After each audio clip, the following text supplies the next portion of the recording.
What would you do if the world turned against you? If the people around you, who were supposed to support and protect you, suddenly became the very reason for your pain and confusion?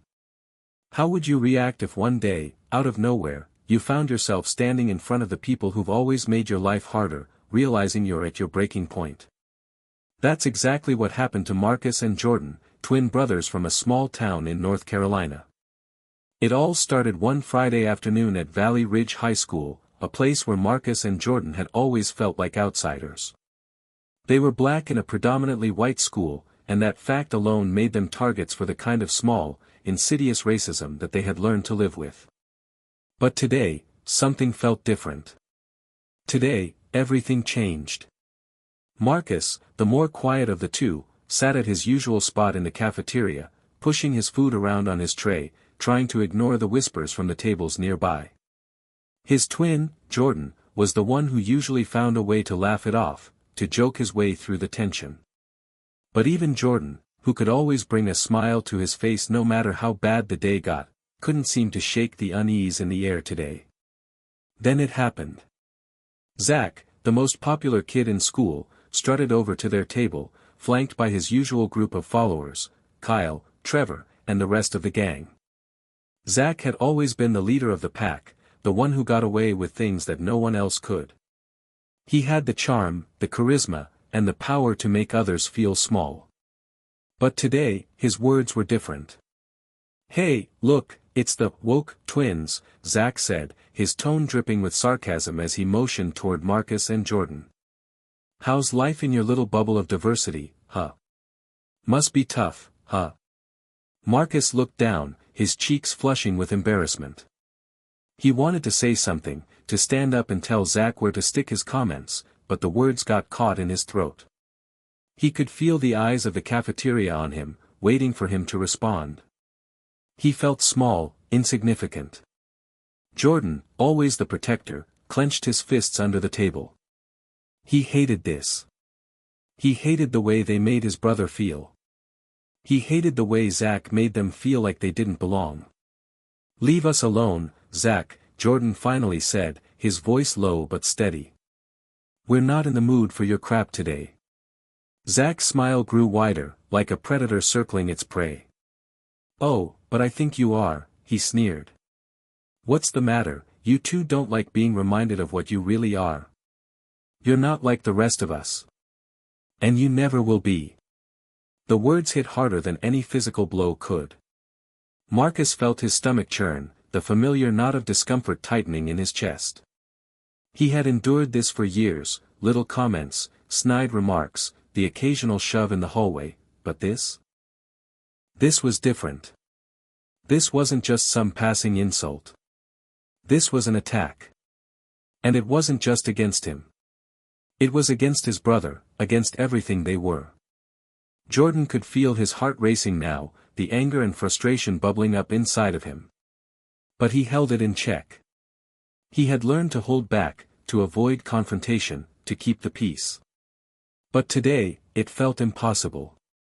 It felt like everything that had been building up inside him, every hateful comment, every moment of feeling out of place, every second of wondering if it would ever stop, was coming to the surface. But before Jordan could respond, Trevor, one of Zach's friends, reached across the table and knocked Marcus' lunch tray to the floor.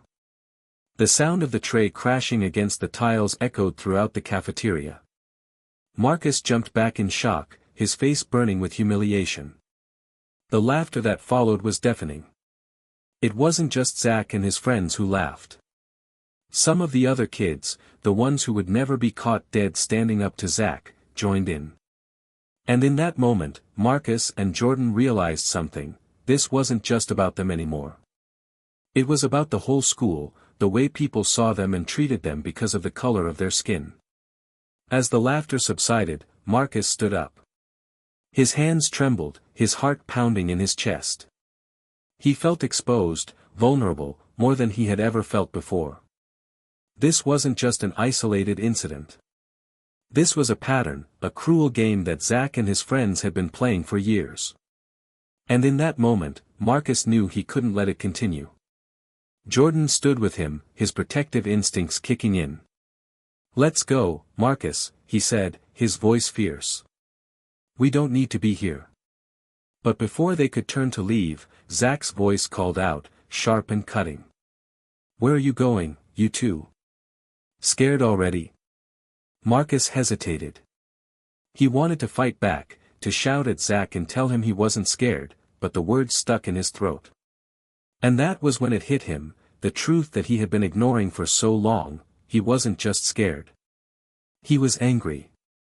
Angry at the system that allowed this kind of behavior to continue. Angry at the people who never stood up for him. And most of all, angry at himself for letting it go on for so long. The twins walked out of the cafeteria in silence, the weight of the humiliation hanging over them. They didn't speak to each other as they made their way to the nearest exit. Neither of them wanted to acknowledge what had just happened. It was too painful. Outside, the cold air hit them, but it didn't do much to cool the fire building inside of Marcus. He had always tried to ignore the racism around him, to pretend like it didn't matter. But today, something shifted. Today, he realized that ignoring it only made it worse. "Jordan," Marcus finally spoke, his voice barely above a whisper, "I don't know how much more of this I can take." Jordan looked at his brother, his face grim. He didn't know what to say either. All he knew was that they couldn't keep running from this. Not anymore. The twins stood there for a moment, the weight of the world on their shoulders. They had no idea what would happen next, or how they would fight back against the bullies. But they knew one thing for sure: things were never going to be the same again. As they walked home that day, they both felt a strange sense of determination. Whatever happened next, they wouldn't back down. And neither would the world be able to push them around any longer. It was time to fight back. But how? They didn't know yet, but they were about to find out. Hit subscribe and leave a comment with where you're watching from. This story might just spark a new beginning. What's one thing that always pushes you forward, even when things get tough? Marcus and Jordan had always been different. Not just because they were twins, or because they shared a bond that no one else could understand, but because the world saw them through a lens that was distorted and unfair. They were born and raised in the small town of Valley Ridge, North Carolina, where the population was predominantly white, and the community often made it clear that Marcus and Jordan didn't quite belong. Their mother, Angela, was the heart and soul of their family. A strong, resilient woman who had raised them on her own since they were just babies, after their father had walked out of their lives without so much as a goodbye. Angela worked tirelessly, often juggling 2 jobs, one as a nurse and the other as a waitress at a local diner. Despite the exhaustion and the struggles, she was determined to give Marcus and Jordan a better life. She did her best to shelter them from the harshness of the world, but there was only so much she could do. Angela loved her boys fiercely, but there were times when she couldn't shield them from the cruelties of their environment. The small, suburban town where they lived was not inherently racist, but it was unaware. The kind of racism that ran through the veins of Valley Ridge wasn't always loud or overt. It wasn't the kind of hatred that boiled over into violent protests or heated arguments. It was the subtle kind, the looks, the whispers, the microaggressions that seemed small in isolation but built up over time until they became suffocating. Marcus was the more introspective of the two. He had always been quiet, the kind of person who preferred to listen rather than speak. He found solace in books, in drawing, and in music. He had a natural talent for playing the guitar, something that often helped him escape when the weight of the world felt too much to bear. Jordan, on the other hand, was more outgoing. He had a sense of humor that could brighten even the darkest days, and he was quick to make friends with anyone he met. Where Marcus was thoughtful and reserved, Jordan was energetic and full of life. But despite their differences, they shared a deep, unspoken connection. From the moment they were born, they had been inseparable. They had always looked out for each other, Marcus protecting Jordan when things got tough, and Jordan cheering Marcus on when he doubted himself. Even in the face of adversity, they had always known they could count on each other. But as they got older, that bond was tested in ways they hadn't expected. Growing up, the twins were often the only black kids in their class, and it didn't take long for them to realize they were different. It started with the little things, remarks about their hair, the way their skin looked, or the way they dressed. The comments were often passed off as jokes, as if it were perfectly acceptable to make fun of their differences because no one ever challenged it. But for Marcus and Jordan, those jokes never felt funny. They just felt wrong. One memory that stuck with them both was from the 3rd grade. It was a school assembly, and all the kids had to stand in front of the whole school to introduce themselves. Marcus had always been shy about speaking in front of people, but Jordan had managed to talk him into it. They had rehearsed their introductions in the mirror, practicing their smiles and making sure they didn't stutter. When it was their turn, they stepped onto the stage together. The room was quiet, all eyes on them. Marcus had been nervous, his palms sweating as he looked out at the sea of faces. But then, Jordan nudged him, a smile spreading across his face. "We got this," he whispered. Marcus nodded, and they both began speaking in unison. But as they did, there was a sudden snicker from the back of the room. And then another. And another. Soon, the whole room was laughing. Marcus froze, his words faltering as his heart sank in his chest. He could hear the whispers, the mocking tone in the laughter. It wasn't about what they said, it was about how they looked. Their hair was different, their skin darker, and for some reason, that made them a target. It was the first time they truly felt like outsiders, and it stuck with them long after the assembly was over. That day, Marcus had gone home and locked himself in his room, refusing to talk to anyone. Jordan had sat by his side, not knowing how to make it better, but doing his best to comfort his twin. As they got older, the racism they encountered became more insidious. It wasn't always the blatant remarks or the obvious slurs. Sometimes, it was the way people would look at them when they entered a store, the way teachers would dismiss their ideas in class, or the way they were excluded from social events. It was the subtle, everyday racism that no one seemed to notice, but that cut deep into their souls. The worst part was when the racism came from people who were supposed to be their friends. There was Dylan, who had been Marcus' best friend since kindergarten. Dylan was the kind of guy who always had a joke ready, and the two of them would often hang out after school, playing video games or just talking about life. But one day, when the subject of race came up in their history class, Dylan made a comment that stuck with Marcus for years. "They're all the same, right?" Dylan had said, referring to black people. "Like, they all act the same. It's weird." Marcus had frozen, unable to respond. It wasn't just the comment itself that hurt, it was the realization that Dylan, the one person who had seemed to accept him for who he was, didn't actually see him as an individual. Dylan saw him as part of a group, a stereotype.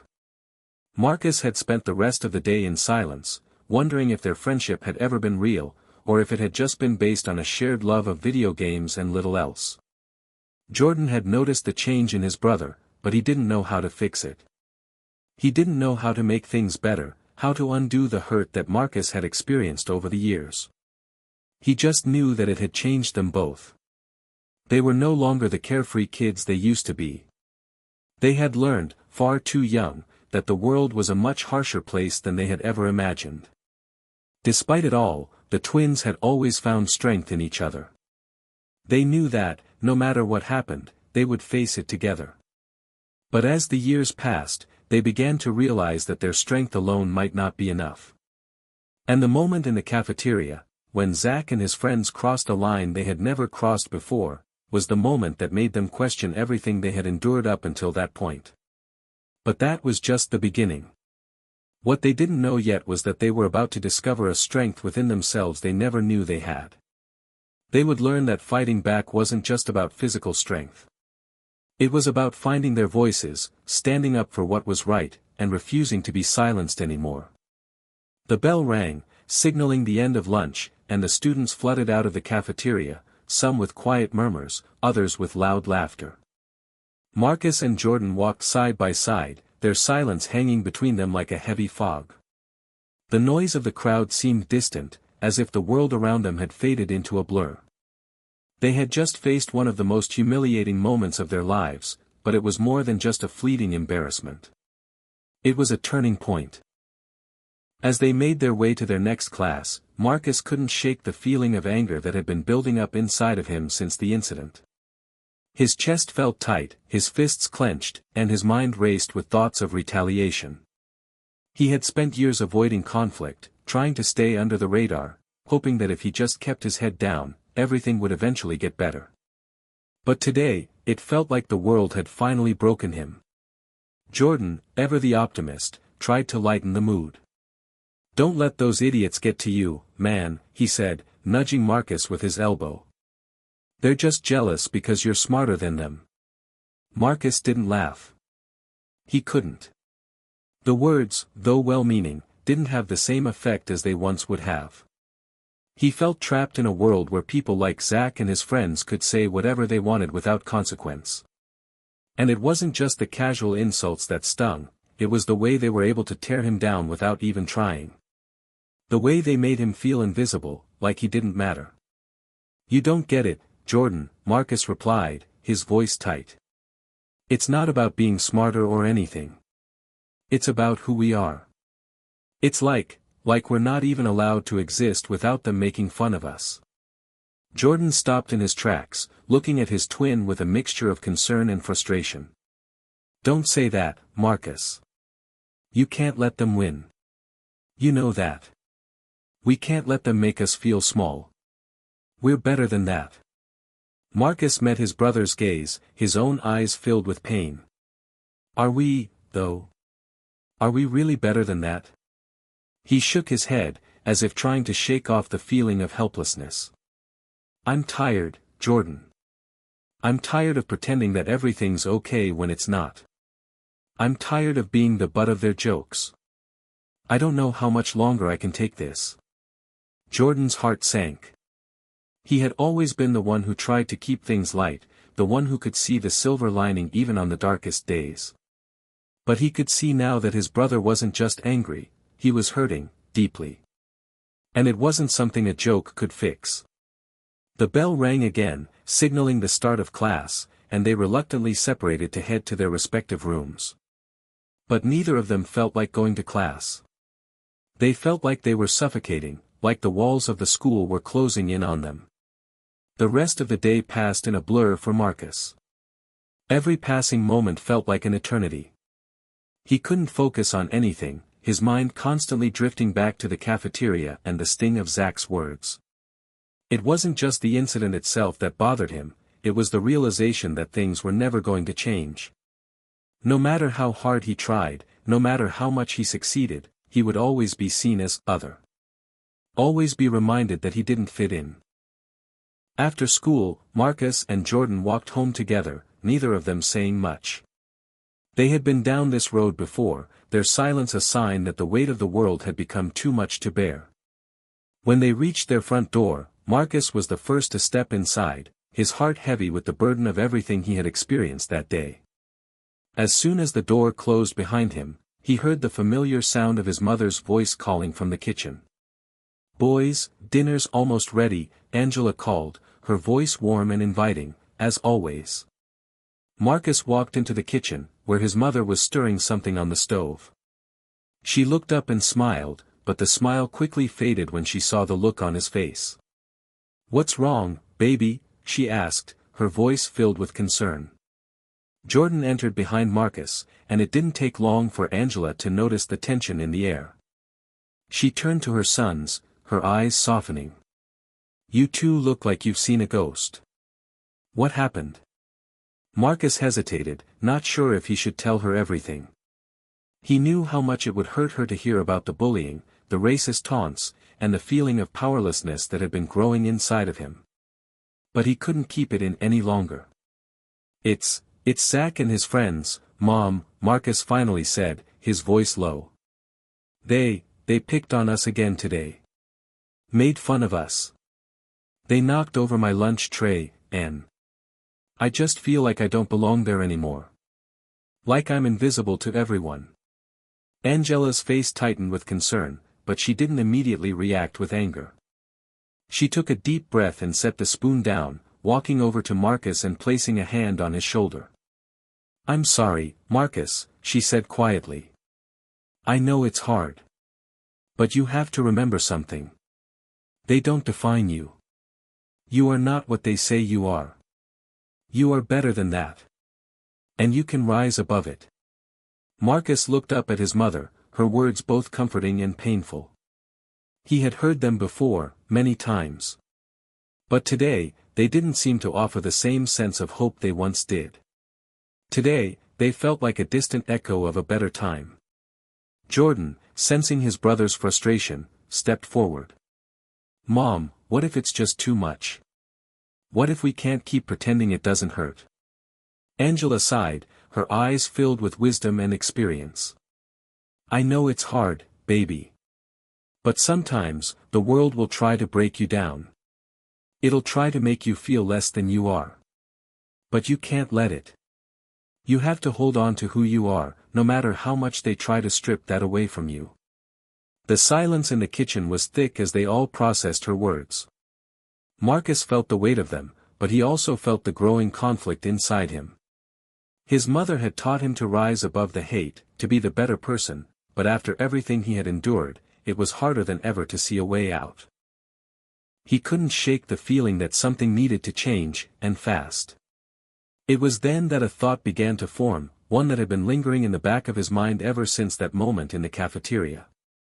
What if fighting back wasn't just about enduring? What if it was about standing up, not just for himself, but for everyone who had ever been made to feel less than? But Marcus wasn't sure how to do that. He didn't know what that fight would look like. He didn't know if he was even strong enough to take that first step. But he was going to have to find out. Because if he didn't, he would continue to let them win. And that was something Marcus couldn't live with anymore. The next few days at school felt like a slow-burning fuse, with every passing moment heightening the tension that was building inside Marcus. After that brutal lunchroom encounter, he knew something had to change, but he wasn't sure where to start or what to do. The rage within him was palpable, but there was also fear, a fear of losing control, of doing something he would regret. Jordan, on the other hand, seemed to bounce back quickly. As always, he wore his resilience like a shield, never letting the bullies see how much their taunts affected him. He kept his head high and his attitude upbeat, constantly reminding Marcus not to let Zach and the others have power over them. But behind Jordan's smiles, Marcus could see the cracks. His twin was just as hurt as he was, just as tired, but Jordan had always been the optimistic one, the one who found light even in the darkest of situations. One afternoon, as they walked home from school, the topic of what to do about Zach and the bullying came up again. Marcus had been thinking about it for days, agonizing over it, really, but now, it felt like the right time to talk about it with Jordan. "I can't do this anymore, Jordan," Marcus said, his voice thick with emotion. "I can't just keep pretending like it's okay. They've pushed me too far." Jordan turned to him, a mixture of concern and curiosity on his face. "What do you mean? You know we've got to ignore them, right? They want to get under our skin. It's their game. Don't let them win." But Marcus shook his head. "It's more than that now. I don't just want to ignore them. I want to make them understand that we're not going to back down anymore. I don't know how, but I need to do something. Something bigger than just letting it slide. I'm done feeling small, Jordan. I don't know how much longer I can keep pretending like everything's fine when it's not." Jordan was silent for a long moment, looking at his twin with a mixture of apprehension and understanding. Finally, he spoke. "I get it, Marcus. I really do. But you know that standing up to them could make things worse, right? Zach isn't just some kid you can talk to. He's the king of that school. He's got everyone behind him. If we fight back, we'll just make ourselves targets." Marcus clenched his fists at his sides, feeling the anger rising again. "I'm already a target, Jordan. Every day. Every damn day. Why do you think we're treated like this? Why do you think they go after us? It's because we let them. It's because we don't do anything about it. I'm done being quiet. Jordan opened his mouth to respond, but before he could, the sound of a car honking interrupted them. It was their mother, Angela, pulling up in the old minivan. The windows were rolled down, and she waved at them from the driver's seat. "Hey, boys. Hop in, dinner's ready," she called out, her voice as warm and familiar as always. Marcus and Jordan exchanged a look. Neither of them said anything as they climbed into the van, both lost in their own thoughts. Marcus sat quietly, his mind racing, while Jordan tried to keep up his usual upbeat chatter, but even he couldn't mask the heaviness in the air. Once they were home, the conversation with their mom took another turn, but it was clear to both of them that things had shifted. They couldn't go back to how it was before, at least not in the same way. After dinner, when Angela had gone to bed and the house was quiet, Marcus and Jordan retreated to their shared room. It was a small, modest space, with two twin beds pushed against opposite walls. On the far side of the room, there was a window that overlooked their small backyard, the only part of the house that had a view of the vast sky beyond. It was their escape, their place of peace, where they could talk freely without anyone listening. Jordan sat on his bed, looking over at Marcus, who was sitting at his desk, idly flipping through a sketchbook. The silence between them was uncomfortable now, filled with the weight of everything they had been going through. Marcus was the first to break it. "I'm not going to let them break me, Jordan. I can't." Jordan sighed, his gaze drifting to the floor. "I know, Marcus. I just want you to be careful. I want us to stay safe. I don't want us to end up in a worse place than we already are." Marcus nodded, though he didn't feel comforted by his brother's words. He understood the caution, the fear in Jordan's voice, but he felt something inside him shifting. The frustration, the humiliation, it had all been building up, and now it was reaching a boiling point. "I don't think I can just keep waiting for things to get better, Jordan," Marcus said, his voice barely above a whisper. "I have to take control of this, even if it's hard. Even if it means standing up to them. I can't let them make us feel small anymore. We deserve better than that." Jordan studied his twin for a long moment, his expression softening. "I know, man. I know. But whatever we do, we have to stick together. We've been through too much to let anything tear us apart." Marcus smiled, a flicker of hope sparking inside him. "We always stick together, Jordan. Always." The next day, as Marcus sat in class, his mind wasn't on the lesson in front of him. He was thinking about what he could do. He had to do something. The realization hit him like a wave, he didn't have to fight back alone. There were others who felt the same way, others who had been silently enduring the same treatment, who had been just as afraid to stand up. Marcus thought of Chris, a kid who sat across from him in chemistry, who was always quiet but had a quiet strength about him. And then there was Tasha, a girl who had transferred from another school the year before, who had seemed to understand the weight of the world on her shoulders. What if he could find a way to rally those who felt the same way? What if they could build something together? The bell rang, pulling him out of his thoughts. It was time for lunch. As he walked into the cafeteria, Marcus noticed Zach and his friends sitting at their usual spot. There were the sneers, the looks, the casual dismissal of anyone who wasn't in their group. But today, Marcus saw something different, a sense of resolve inside him. Today, he wasn't going to look away. Today, he was going to stand tall. And, just maybe, things were about to change. "Are you okay?" Jordan asked, walking up beside him as they headed toward their usual table. Marcus gave him a small nod, but his eyes were steely, focused. "Yeah. I'm good." And in that moment, Marcus knew that whatever came next, he wouldn't face it alone. Not anymore. The next few days passed in a haze for Marcus. Each class, each passing minute, seemed to drag on as his thoughts remained fixed on what had to come next. There was no going back now. The idea of standing up to Zach and his gang had become an obsession. It consumed him, gnawed at him during quiet moments and during conversations that should have been relaxing. Every time he stepped into the cafeteria, his eyes flickered toward Zach, sizing him up, thinking about what it would take to make him see just how much Marcus and Jordan, and everyone else, had been hurt. But even as his resolve strengthened, doubts began to creep in. What if they lost control? What if things escalated beyond what he could handle? His mother had warned him about the dangers of anger, of fighting back when the consequences might be more than he could bear. As he walked down the hallway toward his next class, Marcus felt a tap on his shoulder. He turned to see Chris, the quiet kid from chemistry, standing behind him, a curious expression on his face. "Hey, Marcus," Chris said, his voice hesitant but determined. "Can we talk for a sec?" Marcus frowned, confused but intrigued. Sure. What's up?" Chris glanced around to make sure no one else was listening, then leaned in closer. "I know what's been going on with you and Zach's crew. I just want you to know, you're not alone." Marcus's eyes widened slightly. He had no idea how Chris had known. They'd never really talked outside of class, and Marcus didn't think he had ever mentioned the bullying to anyone. "How did you?" Marcus began. Chris interrupted him with a small shake of his head. "Look, it's obvious, man. We all see it. And it's not just you.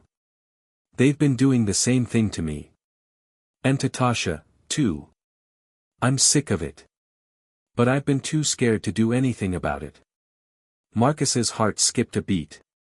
He had been thinking the same thing. He hadn't known about Chris's struggles, but he understood them now. This wasn't just about him. It was about everyone who had been pushed to the margins, everyone who had been made to feel less than. "What if we do something about it, then?" Marcus asked, his voice low but determined. "What if we all fight back together?" Chris's eyes lit up, a spark of hope igniting in them. "I've been thinking the same thing. But I didn't know where to start. I don't want to just lash out. I want to show them that we're not afraid anymore. But I don't know how." Marcus nodded, feeling a sense of purpose rise within him. He wasn't the only one who had had enough. There were others who were willing to take a stand, people who had been silently suffering, just waiting for someone to lead the way. "We'll figure it out," Marcus said, his voice growing stronger with each word. "We can make a plan. Maybe we start small, talk to people who feel the same way. Build a group. We don't have to fight alone. We can make this bigger than just us." Chris looked around cautiously again, his voice quieter now. "I think Tasha would be in. She's been through a lot too. But I'm scared, Marcus. What if it doesn't work? What if they come after us even harder?" Marcus took a deep breath, the weight of the situation settling on him. "I know it's risky. I know it might get worse before it gets better. But we can't just keep letting them push us around. We deserve more than that. We can't live in fear." Chris didn't say anything for a moment, as if weighing Marcus's words. Finally, he gave a reluctant nod. "You're right. Let's do it." The following days were filled with whispered conversations in quiet corners of the school, covert meetings between Marcus, Chris, and Tasha. They formed a plan, something they could put into action without drawing too much attention, at least at first. The idea was simple: they would gather others who felt the same way, people who had been quietly bullied, and show them they weren't alone. They would form a group, a united front, and confront the bullies, not with violence, but with strength and solidarity. The goal wasn't to physically fight Zach and his friends, it was to show them that their power came from dividing others, and by standing together, they could take that power away. At first, their group was small, just the three of them. But each day, more students began to approach Marcus, asking if they could be a part of the movement. Some were kids who had been targeted by Zach's group, others were just fed up with the bullying culture that had taken root in the school. They came from different backgrounds, different cliques, but they all shared one thing in common: the desire to stop being silent, to stop being pushed around. Soon, the group grew to a dozen, and as the numbers swelled, so did the sense of possibility. Marcus began to feel like they might actually have a chance at doing something real, something that could change the dynamics of the school. For the first time in a long while, he felt hopeful. But there was still the looming question of how they would confront Zach. The power dynamic at school was so skewed in his favor. He was the loudest, the most dominant, and it felt impossible to imagine a world where he didn't hold that power. Marcus didn't want to make any rash moves. They had to be strategic, organized. One afternoon, as Marcus sat in the library with Tasha and Chris, a thought suddenly struck him. What if we take away his support? What if we expose the truth? Make everyone see what he really is? Tasha raised an eyebrow. What do you mean? Marcus leaned forward, his voice dropping to a whisper. What if we start exposing how he treats people, how he's been manipulating everyone around him? What if we show the school the real Zach? I mean, no one really sees the way he's been treating us. They just see the guy with the power, the guy who's in control. Chris hesitated, looking around nervously. You think that'll work? That'll definitely make things worse. Marcus took a deep breath. It might. But it might also work in our favor. If we get enough people to see how ugly this is, we might be able to strip away his power. If we make it clear that the whole school sees who he really is, maybe he'll lose that confidence, that control. And when that happens, maybe he'll back off. Tasha looked thoughtful. It's risky, but it might just be crazy enough to work. We need to be careful, though.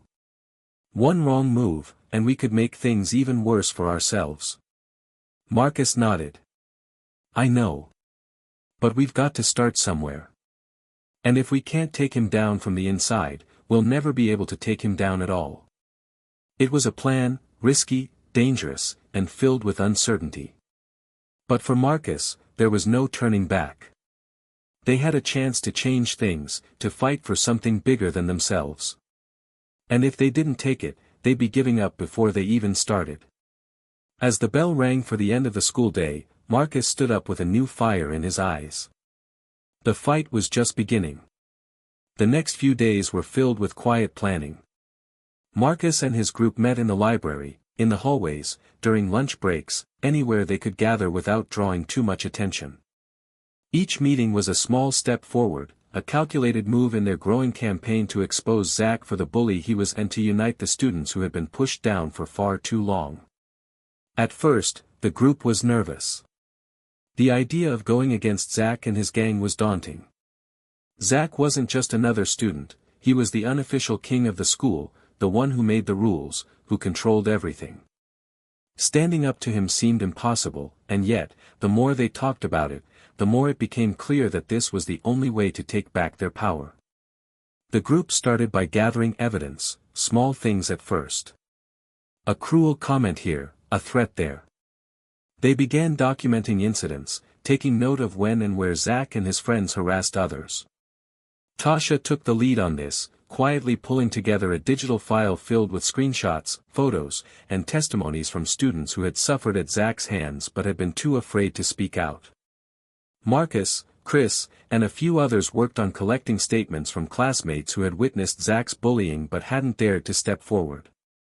The plan was to present all of this evidence in one clear, undeniable case. If they could gather enough proof, they could expose Zach as the monster he truly was, and maybe, just maybe, the rest of the school would start to see him for what he really was, a coward who relied on intimidation and manipulation to maintain his power. But even as they collected their evidence, Marcus couldn't shake the nagging feeling of dread that sat in his stomach. What if Zach found out? What if he retaliated before they had the chance to act? It was a dangerous game they were playing, one that could easily spiral out of control. Still, Marcus pushed forward. There was no turning back now. Too many people were relying on him and his group to make a difference. The turning point came one afternoon when Marcus was walking out of class. He noticed Zach and his crew at the far end of the hallway, laughing as they taunted another student. Zach was in his element, his usual smug smirk plastered on his face as he pointed at the victim, mocking them in front of everyone. It was the same routine, the same cruelty, the same toxic energy that had dominated their school for far too long. Marcus felt the anger rising inside him once more. He had seen this so many times before, people laughing at someone else's expense, taking pleasure in someone else's pain. He had let it slide for too long. He had been a silent witness to too much. But now, with everything in place, Marcus could finally act. He reached into his backpack and pulled out his phone, his hands trembling slightly. He knew that filming them, capturing their behavior, was the next step. He focused the camera and hit record. The video he was about to capture would be more than just evidence, it would be a message to the whole school. This wasn't just about him anymore. It wasn't just about Jordan or Chris or Tasha. It was about every single person who had ever been bullied, every person who had ever felt powerless. Just as Marcus aimed the camera, he heard a voice behind him. "Hey, what do you think you're doing?" Marcus froze. It was Zach. Zach's eyes narrowed as he stepped forward, a predatory smile spreading across his face. "You're not going to record me, are you? That's cute." He glanced at his friends, who chuckled behind him, the sound like the dull echo of a threat. Marcus's heart raced. He was exposed. He hadn't planned for this. But in that moment, something shifted inside him. He wasn't just the kid who had been bullied. He wasn't the one who cowered in fear anymore. He was fighting for something bigger than himself. With a deep breath, Marcus straightened up, holding the phone steady in his hand. "Yeah, I am. Because I'm tired of you treating people like dirt, Zach. It's over." Zach's smile faltered for just a moment, but then it returned, colder, more dangerous. "You think this little stunt is going to stop me? You think you can take me down with your phone?" Marcus's jaw tightened. "It's not just about this. It's about all the crap you've been pulling for years. It's time for everyone to know who you really are." The tension was palpable. The hallway around them seemed to fall silent, the usual bustle of students fading into the background. Marcus could feel the weight of the moment pressing down on him, the eyes of those around them watching, waiting for what would happen next. Zach took a step forward, his hands balling into fists. "You're making a huge mistake, Marcus. This is your last warning. Stay out of my way, or things are going to get ugly." But Marcus didn't flinch. He didn't step back. He stood tall, the phone in his hand like a shield. "I'm not scared of you anymore, Zach. You can't intimidate me." For a moment, neither of them spoke. The air was thick with tension, a standoff in the middle of the school hallway. But then, Zach snorted, rolling his eyes. "Whatever, man. You're on your own. I don't need to waste my time on you." He motioned for his friends to follow him, and with one last contemptuous glance, he turned and walked away. Marcus stood there, his heart pounding, his fingers still gripping the phone. He had done it. He had taken the first step. And even though Zach had backed off for now, Marcus knew the real battle was only beginning. That night, Marcus sat in front of his computer, his mind buzzing with thoughts of the confrontation. The video he had recorded was uploading to the group's private channel. They had agreed to keep everything quiet for now, but Marcus knew it wouldn't stay that way forever. The whole school would see it eventually, and the truth would spread faster than they could imagine. He glanced at his phone and saw a message from Tasha. "We've got more videos coming in. People are starting to speak up. This is bigger than we thought." His pulse quickened. They were gaining momentum. The group was growing, and more people were starting to realize they weren't alone. They weren't just a few kids standing up to Zach anymore, they were an entire movement, one that was growing with every passing day. But even as hope surged inside him, Marcus couldn't forget the warning Zach had given him. Things were going to get ugly. He couldn't back down now. They couldn't back down. The next morning, Marcus woke up to a wave of nervous energy crashing over him. The video was live now, circulating through the school like wildfire. He had watched it upload the night before, but he hadn't realized just how quickly it would spread. When he checked his phone, dozens of notifications popped up. Texts. Comments. And then, the unmistakable buzz of a few direct messages from his classmates. Is this you? Did you really just do that? You're going to get yourself killed, man. It was overwhelming. Part of him wanted to turn the phone off, shut out the chaos that was now unfolding. But he couldn't. He had taken the first step in something bigger than himself, and there was no turning back now.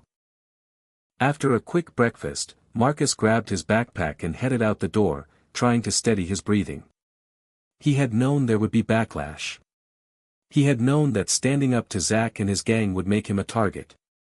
But he hadn't expected it to feel like this, like the weight of the entire school was suddenly focused on him. As he walked through the halls, Marcus couldn't help but notice the stares. Some were curious, some were sympathetic, and some were downright hostile.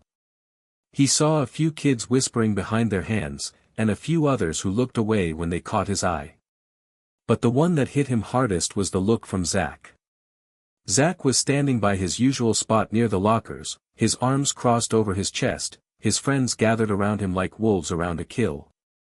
The air between them was thick, like a storm waiting to break. As Marcus walked by, Zach's eyes locked onto his, and for a moment, there was a flicker of something dark in them, something dangerous. You're really asking for it, Marcus, Zach sneered, his voice low enough for only Marcus to hear. You better hope you're ready for the consequences of this little stunt. Marcus didn't flinch. He kept his gaze steady, but his pulse quickened. This was it, the moment he had known was coming. Zach was going to make sure he regretted this. But Marcus wasn't going to back down. Not now. Not ever. He didn't say a word. He just walked past Zach, his chin held high. The rest of the day was a blur. The weight of the video hung over Marcus like a cloud, and every moment felt charged with tension. During lunch, Chris sat down across from him, his face grim. Have you seen it? Chris asked, his voice low. Marcus nodded, his throat tight. Yeah. It's everywhere. I don't think Zach's taking this well, Chris said, glancing around. I've heard some of his people talking. They're pissed. And they're looking for a fight. Marcus felt a sick knot in his stomach. He had been prepared for the anger, but hearing it from someone who had witnessed it firsthand made it all feel so much more real. Zach wasn't going to let this slide. Not by a long shot. I've been hearing the same thing, Marcus said, his voice steady despite the growing fear in his chest. But we can't back down. We've already started something. We have to keep going. Tasha joined them at the table, her face tight with concern. There's more. Some of the other students are talking about it. They're asking why they've been letting this happen for so long. For the first time that day, Marcus allowed himself to feel a spark of hope. Maybe, just maybe, this was working. Maybe Zach's grip on the school wasn't as strong as he thought. I talked to a couple of people this morning, Tasha continued. They're on our side. But we need to be careful. If we keep pushing, Zach's crew is going to retaliate. Hard. I know, Marcus said, his voice quiet but resolute. But we can't stop. Not now. The next few days felt like walking on a tightrope. Every move Marcus made, every glance exchanged, seemed loaded with danger. Zach's crew was making their presence felt, more glares in the hallways, more veiled threats, more tension in the air. It was clear that Zach had mobilized his group, and they were out for blood. But there were also whispers of change. Students were beginning to take sides. Some had approached Marcus and the group privately, expressing their support. Some of the quieter kids who had been too afraid to speak out before were finding their voice. Even the teachers, who had largely ignored the bullying in the past, were starting to notice the growing unrest. It wasn't much, but it was enough to keep Marcus going. He had known this wasn't going to be easy. He had known that taking down Zach wouldn't happen overnight. But he could see it now, there was a crack in Zach's armor. The grip that had held the school in fear for so long was starting to loosen. One afternoon, as Marcus was walking down the hallway, he saw something that made his stomach drop. Zach was standing by his locker, talking to a group of freshmen. As Marcus passed by, he heard Zach's voice rise, the words cutting through the air. "If anyone's got a problem with me or my crew, you come find me. You try to run your mouth like Marcus did, you're going to regret it. I'll make sure you regret it." Marcus clenched his fists at his sides. He didn't know how much longer he could keep this up. Zach wasn't just threatening him anymore, he was threatening anyone who even thought about standing up to him. But then something unexpected happened. One of the freshmen, a kid named Evan, stepped forward. Marcus hadn't known him well, but he had seen him around school. Evan was smaller, quieter, the kind of kid who had always kept to the sidelines. But now, as Zach loomed over him, there was a defiance in his posture that surprised Marcus. "I don't care what you say, Zach," Evan said, his voice shaking but determined. "I'm not scared of you anymore." For a moment, there was silence. The entire hallway seemed to hold its breath, waiting for Zach's response. Then, Zach sneered, his lips curling into a cruel smile. "You're going to regret that, little man," he spat. But Evan didn't back down. He stood his ground, his eyes steady. And in that moment, Marcus realized something. It wasn't just about him anymore. The message was spreading. People were starting to fight back, to refuse to be scared any longer. The tide was turning. But Zach wasn't going to let this go without a fight. Marcus could feel it in the air, an impending storm. Zach was gathering his forces, and the school was about to erupt. By the end of the week, the tension had become unbearable. Every corner of the school seemed charged with it, like a brewing storm waiting to burst. The halls buzzed with whispers, stares, and murmurs, all centered around one thing, Marcus's video. Zach and his crew had retaliated, launching their own campaign to discredit Marcus and anyone who dared to challenge them. They'd started spreading rumors, calling Marcus a troublemaker, a snitch, and worse. They'd even gone as far as threatening anyone who supported him. But something had shifted. Despite Zach's efforts to keep everyone under his thumb, the whispers weren't just about Zach anymore. They were about Marcus. About the fact that he wasn't backing down. About the fact that more and more students were starting to find their courage, just like Evan had. That afternoon, Marcus found himself standing by the lockers, his heart pounding in his chest. He had expected the fallout. What he hadn't expected was the way it made him feel, like he was holding his breath, waiting for something to explode. Every time he passed a group of students, he couldn't help but wonder, are they with me? Or are they part of the mob? The school cafeteria was the worst. It was like being in a war zone, with sides drawn, alliances being formed, and people choosing which camp they would fall into. Zach's group sat at the far end of the cafeteria, surrounded by their loyal followers. But Marcus couldn't help but notice something different this time, there was less laughter. Less of the usual confident swagger. Zach's crew seemed nervous, like they were beginning to realize their grip on the school was slipping. Still, they held power in the form of intimidation. A few kids shot Marcus wary glances as he walked past, others whispered behind their hands. He could feel the eyes of the crowd on him, sizing him up, waiting to see what would happen next. Chris joined him at the table, his expression tense. "This isn't looking good. They're really stepping up their game." "I know," Marcus said, rubbing his temples. "But I can't back down. Not now. It's not just about us anymore," Chris said, his voice low. "It's about everyone who's ever been scared to stand up to them." Marcus nodded. He knew what Chris was saying, and it hit him hard.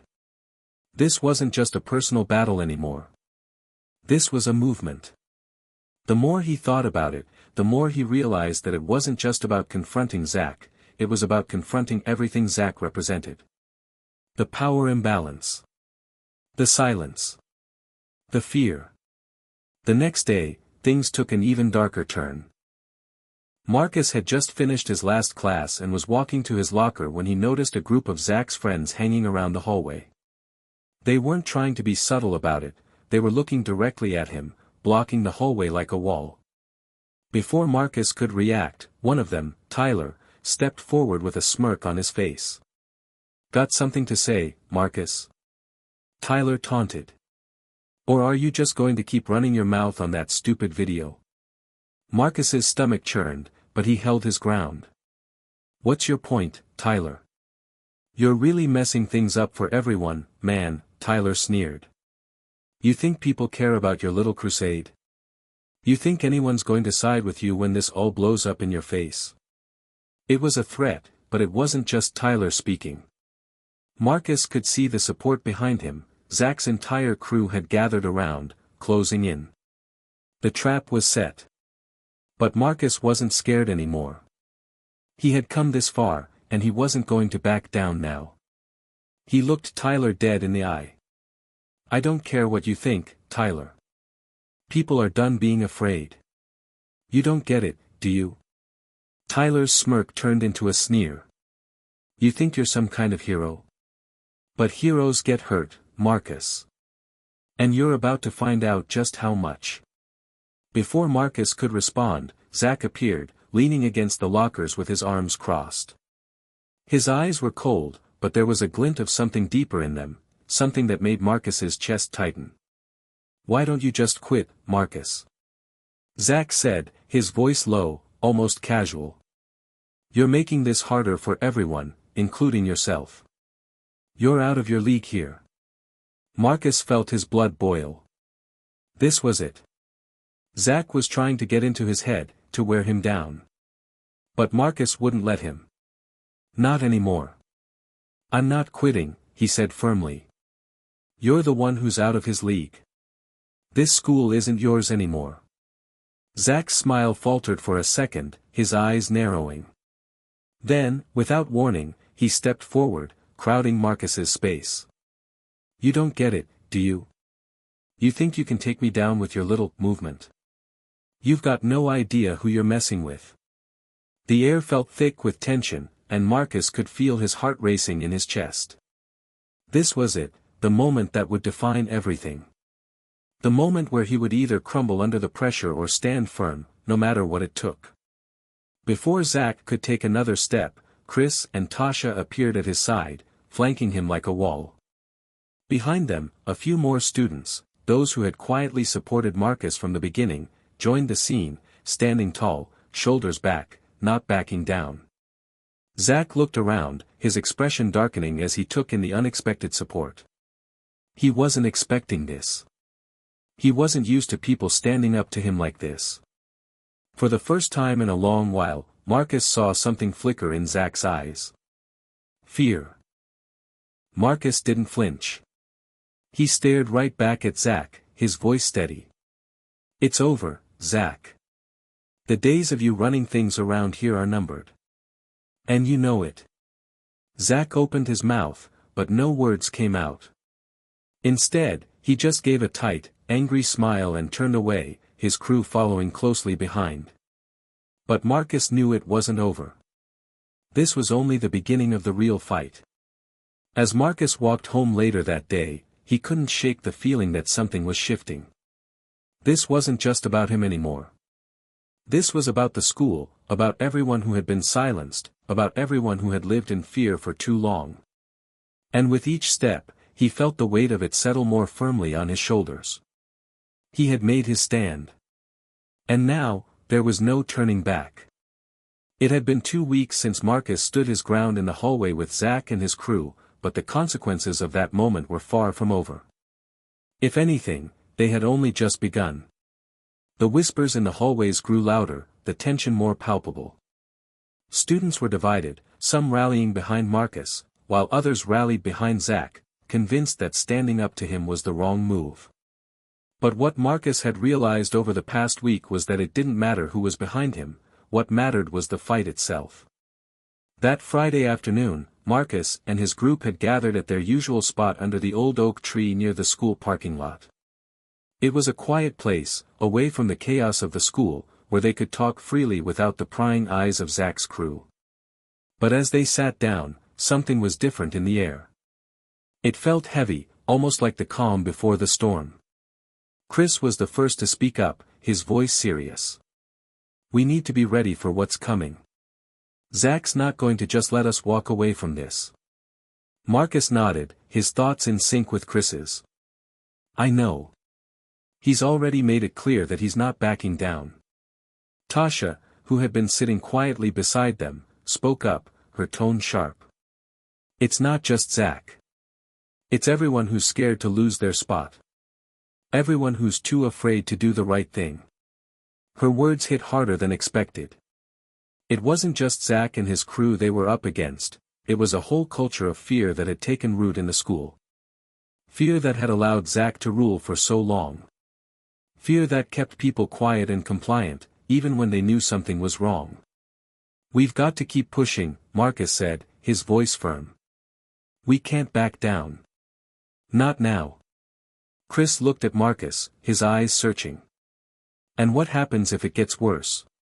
What if Zach decides to take it too far?" The thought hung in the air, unspoken but understood. They all knew that things could escalate quickly. Zach wasn't one to back down easily, and as powerful as the support for Marcus was, it wasn't enough to shield them from the full wrath of Zach and his crew. They were in this for the long haul, and there was no telling how far Zach would go to maintain control. The next Monday, Marcus walked into school with a knot in his stomach. It was the first day after the weekend, and he knew that things were about to get a whole lot more intense. The minute he stepped through the front doors, he felt it. The weight of eyes on him, the murmurs in the hallways. His presence was like a spark in a room full of dry tinder, everyone was waiting for something to happen. As he walked toward his locker, he noticed Zach standing at the end of the hallway, flanked by his usual crew. Zach's eyes locked onto Marcus's, a cold smile spreading across his face. There was no mistaking it now, Zach had made up his mind. He was going to make an example out of Marcus. Marcus had barely turned the corner to head toward his next class when he heard the unmistakable sound of footsteps behind him. He didn't need to look to know who it was. "Tyler." "Marcus," Tyler called, his voice full of mockery. "You really thought you could just walk around like nothing's going to happen?" Marcus didn't respond immediately. He kept walking, pretending to ignore the taunts, but his heart was racing in his chest. He had been expecting this. He had known that Zach and his crew weren't going to let him walk away unscathed. But he wasn't about to let them see how much it was getting to him. Tyler's voice grew louder, more aggressive. "You've made a mistake, man. And now you're going to pay for it." Suddenly, a hand gripped his shoulder, spinning him around to face Tyler, and Marcus found himself face to face with the whole gang. Zach stood at the back, arms crossed, watching with a smug look on his face. "You know what's funny?" Zach said, his voice cold. "You think you've got all these people behind you. You think you're some kind of hero. But the truth is, you're just a kid who's out of his league." Marcus stood tall, his chest heaving with the need to respond. But he wasn't going to get sucked into their taunts. He wasn't going to give them the satisfaction. "I'm not scared of you," Marcus said firmly, his voice steady, but every muscle in his body screamed with tension. "I'm not going to back down. Not now, not ever." Zach's smile faltered, and for a brief moment, Marcus saw a flicker of something in his eyes, a flash of doubt, perhaps. But it disappeared as quickly as it had come, replaced by that familiar sneer. "You'll see," Zach spat. "We'll make sure you regret this." Before Marcus could respond, Tyler shoved him, pushing him hard against the lockers. The impact knocked the air out of him, and for a split second, everything seemed to blur. He could hear the laughter of Zach's crew in the background, but he didn't focus on them. He focused on one thing, the realization that this was only going to get worse. But in that moment, something inside Marcus clicked. He wasn't just fighting for himself anymore. He was fighting for everyone who had been hurt, everyone who had been too afraid to stand up. And that was worth more than any threat Zach could throw his way. He straightened himself up and wiped his mouth, where he could taste blood. "Is that all you've got?" he said through clenched teeth. "Is that really it?" Zach's face turned red with rage, and he took a step forward, but Tyler stepped in front of him, holding him back. "Let him be," Tyler said, his voice low, almost unsure. "You've made your point." But Marcus wasn't done. He turned to face the crowd that had gathered, watching the scene unfold. "You don't have to be afraid anymore. It's time to stand up. For yourselves. For all of us." For a moment, the crowd was silent, and then, like a ripple spreading through water, murmurs began to spread through the group of students. "You can fight back," Marcus said, his voice stronger now.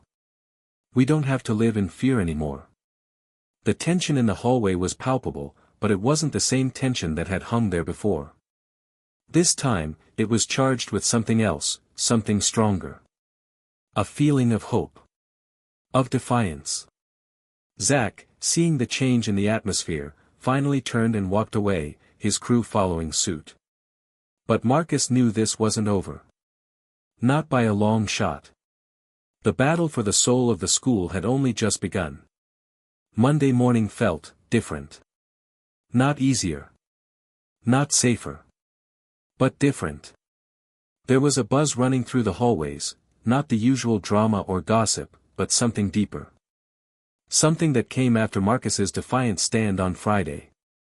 He could feel it the second he walked in the front doors. The stares were still there, sure, but they weren't just stares of judgment or pity anymore. They were something else. Curiosity. Admiration. And in some faces, inspiration. He wasn't invisible anymore. He was being seen. But that kind of attention cuts both ways. As Marcus made his way to homeroom, Chris jogged up beside him, clutching his backpack like it was a riot shield. "You all right?" Chris asked, eyes scanning the hall like a soldier in enemy territory. Marcus nodded, though his body was still sore from Friday. "Still standing." "Barely," Chris muttered. "You took a real hit, man." "I've taken worse," Marcus said with a shrug. "We've all taken worse. Just not out in the open." Chris gave him a look. "Still. You stood your ground in front of half the school. That's not nothing." It was something. But Marcus didn't say it out loud. Because as proud as he felt, there was still a weight in his chest, a knowing. Zach wasn't done. Not by a long shot. But something had shifted. A line had been crossed. And now, people were watching. Third period was where the shift really hit home. Marcus walked into English class expecting the usual standoffish silence from most of his classmates. But instead, he got something surprising. As he walked to his seat, Talia, a girl who barely spoke to him all semester, slid her notebook across her desk toward him. "I saw what happened," she said, her voice low but steady. "That was brave." Marcus blinked. "Thanks." She hesitated, then leaned in slightly. "My brother, he graduated 2 years ago. Zach did the same thing to him. Pushed him until he just stopped coming to school. Nobody said anything. I always hated that." Marcus's throat tightened. He hadn't expected that. Not from her. "I'm sorry," he said quietly. She nodded. "He's better now. But seeing you, it made me realize. Maybe it's time people did say something." Before Marcus could reply, the teacher called class to order. But for the rest of the period, Talia's words echoed in his head. Maybe it's time people did say something. At lunch, more signs of change surfaced. He, Chris, and Tasha had barely sat down at their usual table when a group of students approached, 3 freshmen, a junior football player named Derek, and a quiet kid from Marcus's science class whose name he still didn't know. They didn't say much at first. Just sort of stood there, awkward and uncertain, but clearly wanting something. "You guys all right?" Chris asked. The football player spoke first. "I just wanted to say I've been watching. And, I think what you're doing is the right thing. Even if it's risky." The others nodded. The younger students especially looked nervous, like they were doing something dangerous just by standing there. Marcus stood up. "You guys want to sit?" They exchanged glances. Then, slowly, they did. Just like that, the table doubled in size. It was small. Maybe even symbolic. But to Marcus, it was massive. The walls were starting to crack. Later that day, Marcus was called to the office. At first, his stomach dropped. Was this about the video? About the hallway fight? Was he in trouble? He braced himself for bad news, but when he walked in, he saw Mr. Reynolds, the guidance counselor, waiting for him with a neutral expression. "Marcus," he said, gesturing to a chair. "Have a seat." Marcus obeyed, keeping his face unreadable. "I've been hearing a lot of talk," Reynolds began, folding his hands on the desk. "About what's been happening in the halls. About you. About Zach." Marcus didn't respond. "I saw the video," Reynolds continued. "And I've talked to a few teachers who witnessed Friday's incident. I need you to be honest with me, Marcus. Are you safe?" The question caught Marcus off guard. Not because it was shocking, but because of the genuine concern behind it. "I've had worse days," Marcus said with a slight smirk. "But yeah. I'm safe." Reynolds leaned forward. "You know you can come to me. If things get worse." Marcus hesitated, then nodded. "Thanks. But I'm not the only one dealing with this. There's a lot of us." "I know." Reynolds looked at him for a moment. "And it's brave, what you're doing. But I also want you to be smart. Brave without a plan just makes you a target."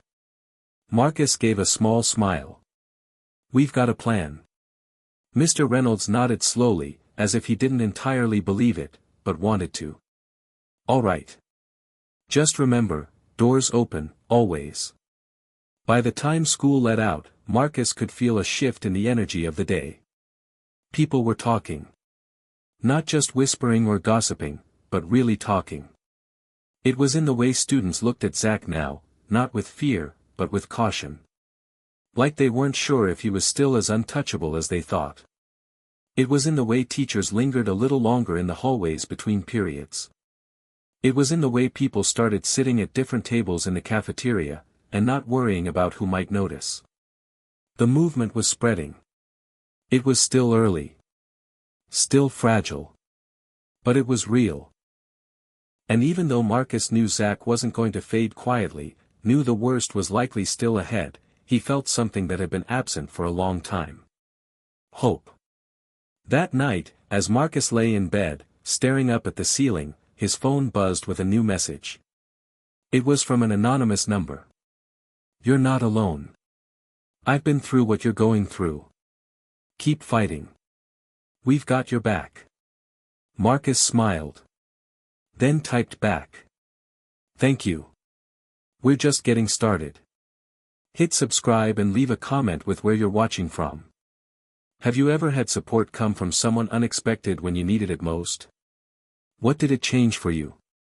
The next morning, the air felt different, heavier. Like the weight of what had been building up was finally ready to fall. As Marcus walked into school, he could feel something was off. The hallway felt too quiet. Too still. Even the usual chatter was toned down. It wasn't calm, it was the quiet that comes right before lightning strikes. He met up with Chris near the lockers. "You feel that?" Chris asked, glancing around like he was expecting someone to jump out at them. "Yeah," Marcus replied. Something's coming. They didn't have to wait long. It happened during third period. Marcus had just settled into his seat in history when the classroom phone rang.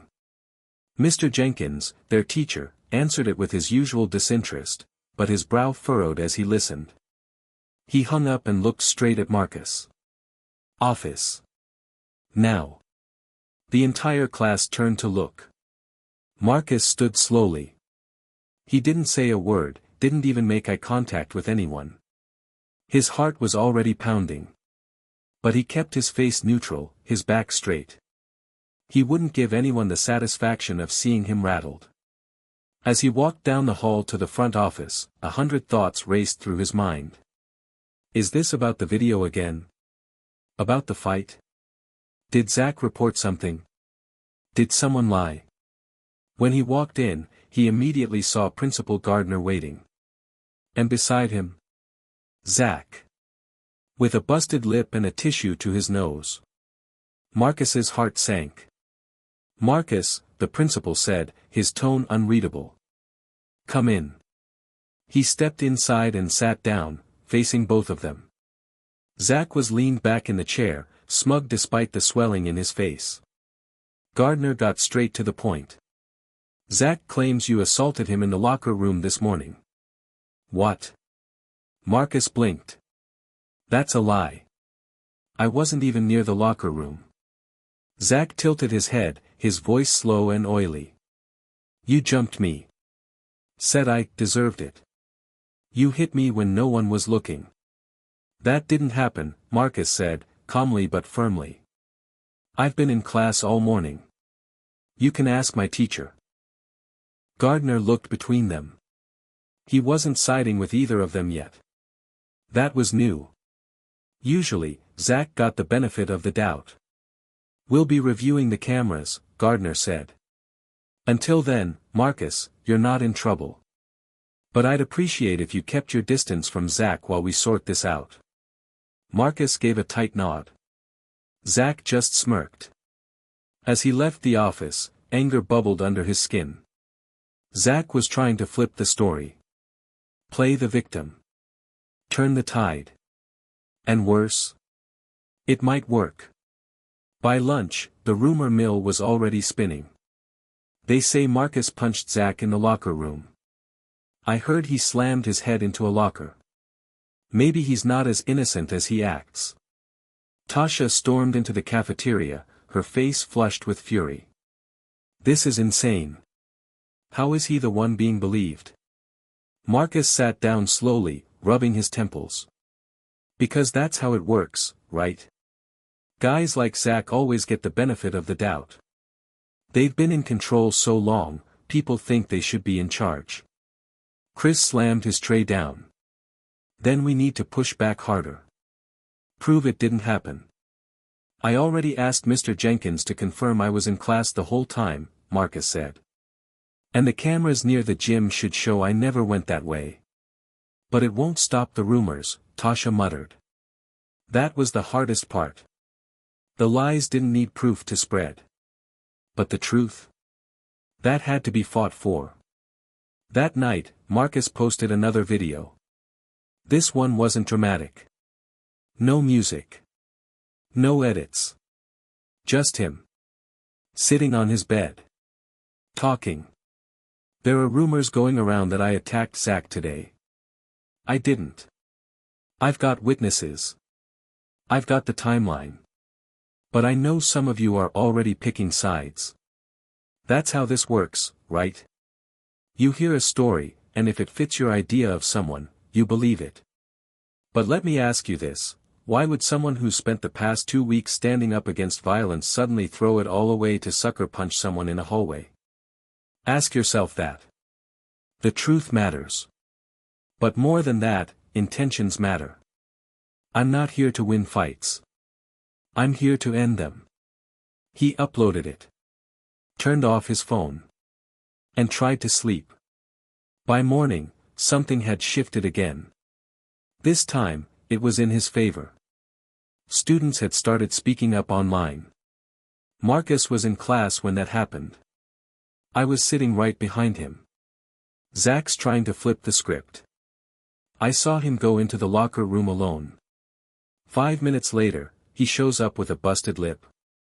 Y'all really gonna believe him over Marcus? It didn't silence the haters, of course. But the support was louder now. More confident. The school was divided, but for the first time, it felt like the people standing for truth weren't just whispering. They were shouting. During sixth period, Marcus was called back to the office. This time, Mr. Reynolds met him at the door. The principal saw the footage, Reynolds said. You never went near that hallway. Marcus exhaled. We'll be having a talk with Zach's parents, he continued. You're clear. But Marcus wasn't celebrating. Because the fact that Zach was willing to lie, and stage an injury just to get him suspended, showed something deeper. Zach was desperate. And desperate people are dangerous. After school, Marcus met up with Chris and Tasha. They cleared me, Marcus said. Chris grinned. That's what I'm talking about. Tasha didn't smile. Zach's not done, she said flatly. He's losing control.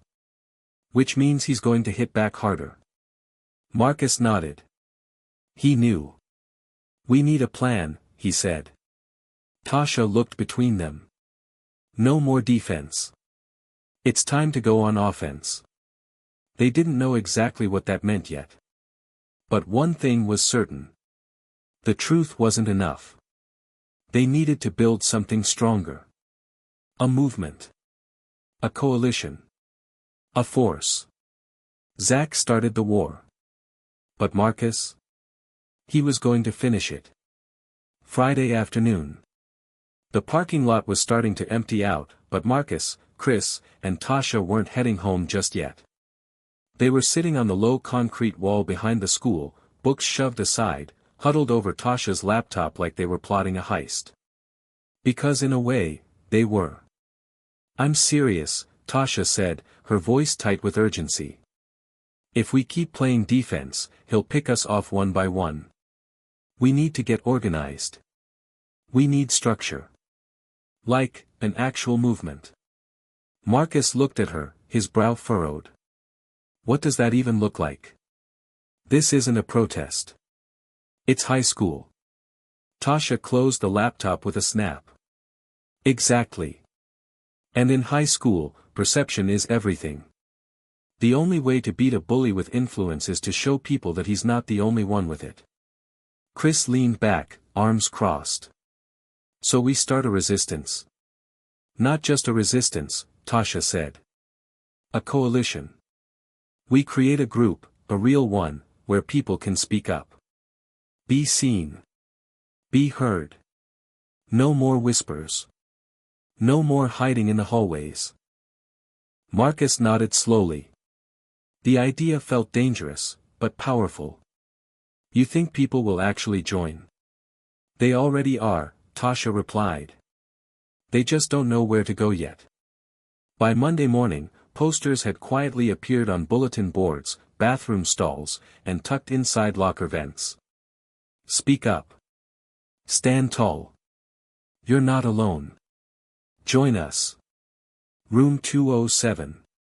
Tuesday after school. No name. No title. Just a message. It spread like wildfire. People were whispering about it by second period. By lunch, someone had posted a picture of the poster online, captioned, Rebellion, with a fire emoji. Zach's crew noticed too. And they weren't happy.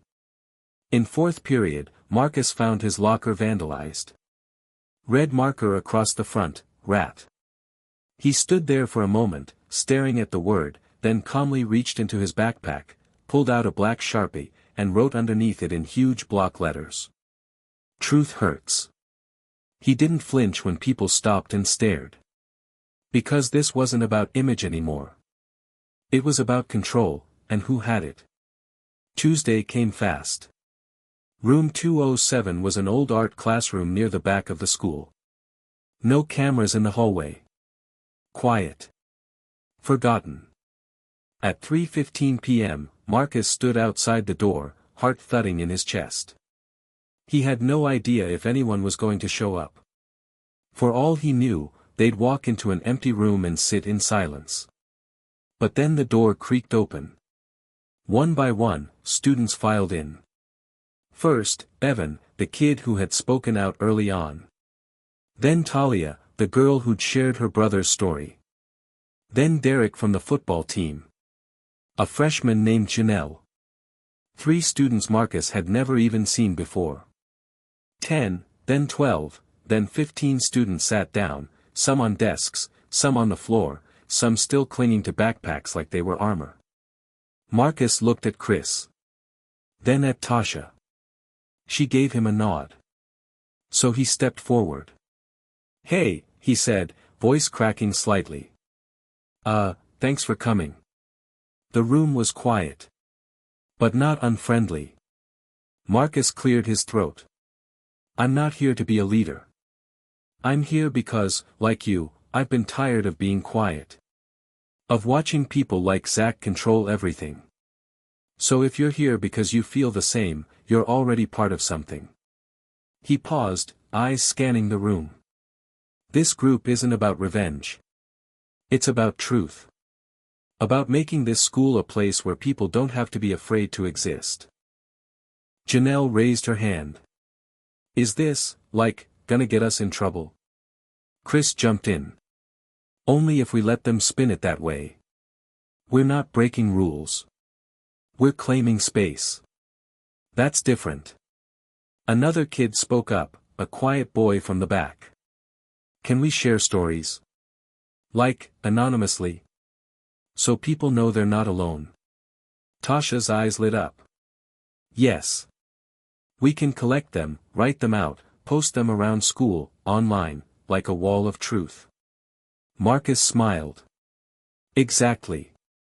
Let them feel what it's like when everyone starts talking." They called it the Echo. Not a club. Not a protest. A presence. Anonymous stories from students posted on a digital wall, a private Instagram page run by Tasha, where they could speak their truth without fear. Within days, dozens of messages came in. "Zach shoved me into a locker freshman year. No one believed me. I was told to stop being dramatic when I said his jokes were racist. I stayed quiet because I didn't want to lose my spot on the team." Each one was powerful. Raw. Heartbreaking. And they were undeniable. Zach couldn't fight what he couldn't see. He couldn't intimidate a movement with no single face. The power was spreading. And for the first time, Zach was losing control. By Friday, the Echo had over 400 followers. Students were resharing the stories. Whispering about it between classes. Teachers started noticing the shift in energy. Even Mr. Reynolds dropped a quiet, "well done," in the hallway as Marcus passed by. But not everyone was impressed. Zach's crew started getting more aggressive. Tyler cornered Marcus near the gym and hissed, "You think you're clever? You're not. We're gonna shut this down." But Marcus just smiled. "You can't shut down an echo. It just keeps coming back louder." That night, a new message appeared on the Echo's page. But this one was different. Anonymous. But sharp. Direct. What happens when the Echo gets too loud? What if you can't control what comes next? Be careful. Things break when pushed too far. It wasn't just a message. It was a threat. Tasha texted Marcus immediately. "Tasha, we're getting under their skin. But we need to be ready. I think Zach's planning something." "Marcus, let him. We're not scared." But even as he typed the words, Marcus felt the weight of them settle in his chest. Because something was coming. And this time, it wouldn't just be online. The warning hung in the back of Marcus's mind like a slow-burning fuse. Be careful. Things break when pushed too far. It wasn't just a message anymore, it was a challenge. And he could feel it. Something was shifting. The school was changing, but so was Zach. He wasn't lashing out the same way. He was quiet now. Too quiet.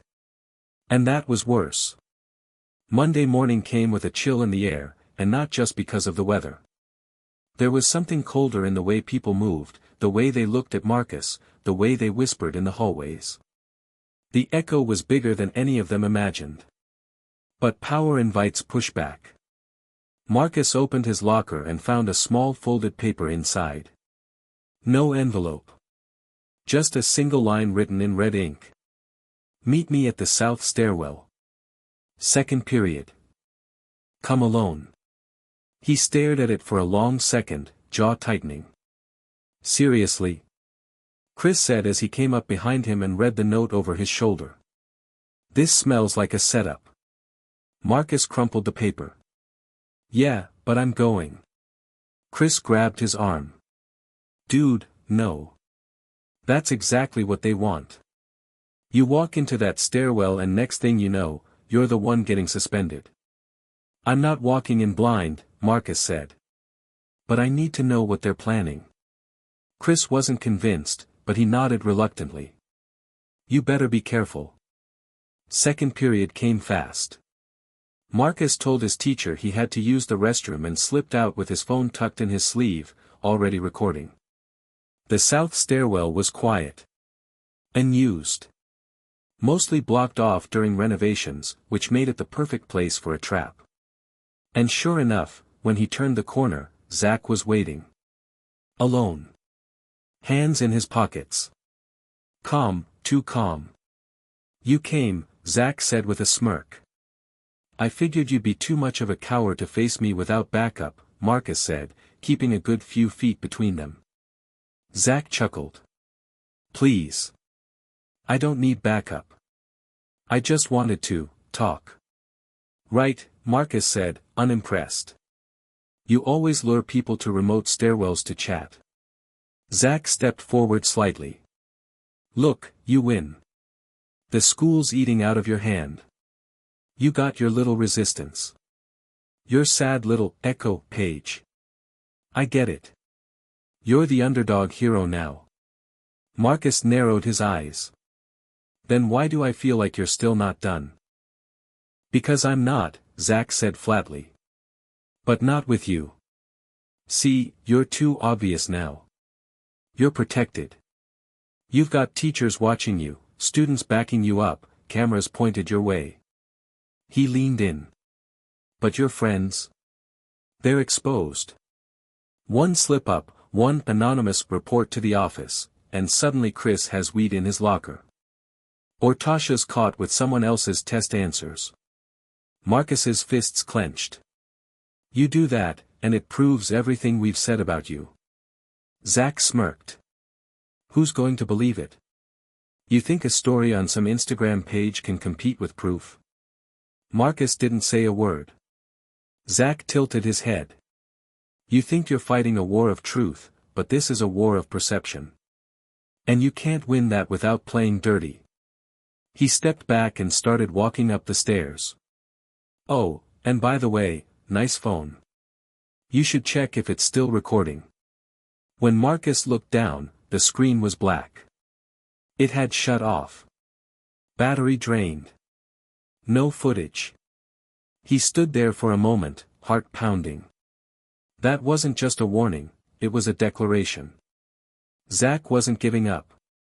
He was adapting. And now, it wasn't about fists or insults. It was about manipulation. Setups. Framing. And that was harder to fight. By lunch, everything felt off. Chris was tense, barely touching his food. He's planning something. I can feel it. Tasha was staring at her phone. We just got 3 new submissions on the Echo. All about Zach's crew pressuring students to stay quiet. They're starting to come forward, but they're scared. They should be, Marcus muttered. Zach's not just threatening people anymore. He's trying to ruin them. So what do we do? Chris asked. Marcus thought for a moment. We go bigger. Tasha looked at him, raising an eyebrow. Bigger how? Marcus leaned in. We take the echo off the screen. Into real life. Something visible. Physical. Something no one can ignore. Chris caught on. A protest? No, Marcus said. Something harder to dismiss. A wall. Like an actual wall. We post the stories on paper. Put them on display. In the main hallway. Where every student, every teacher, every parent has to see them. Tasha nodded slowly, a fire in her eyes. Truth in plain sight. Chris grinned.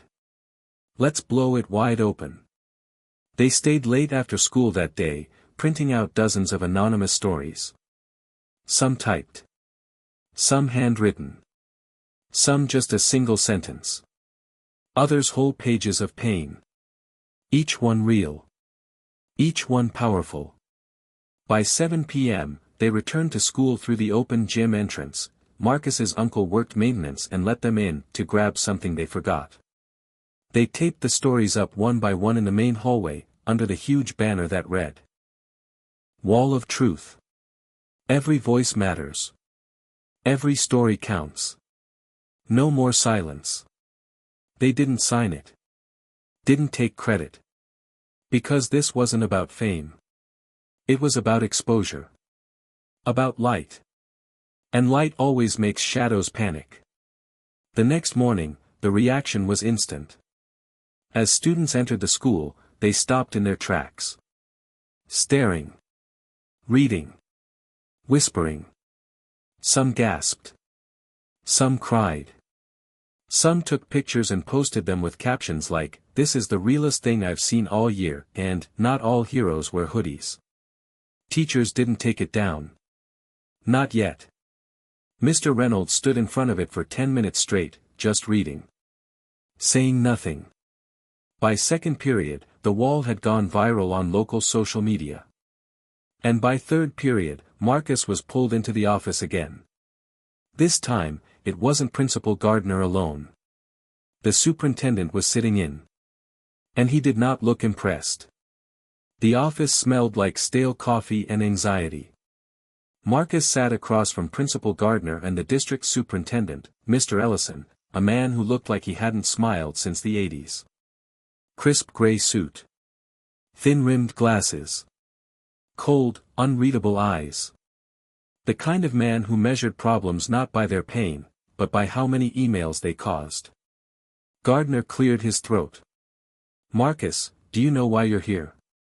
Marcus met his eyes without flinching. The wall of truth. Ellison leaned forward, folding his hands. It was unauthorized. It disrupted school order.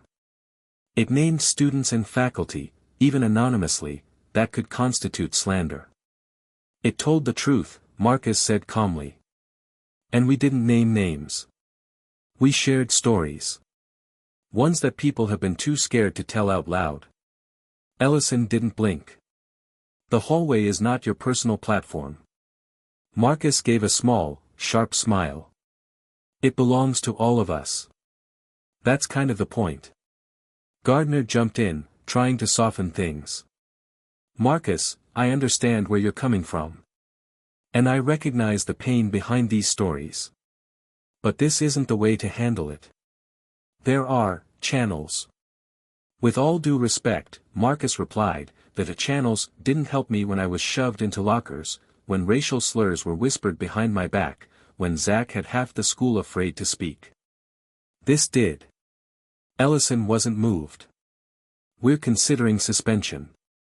Marcus blinked. For what? Disruption. Violation of school policy. Unauthorized use of school property. Gardner added quickly, it's not finalized.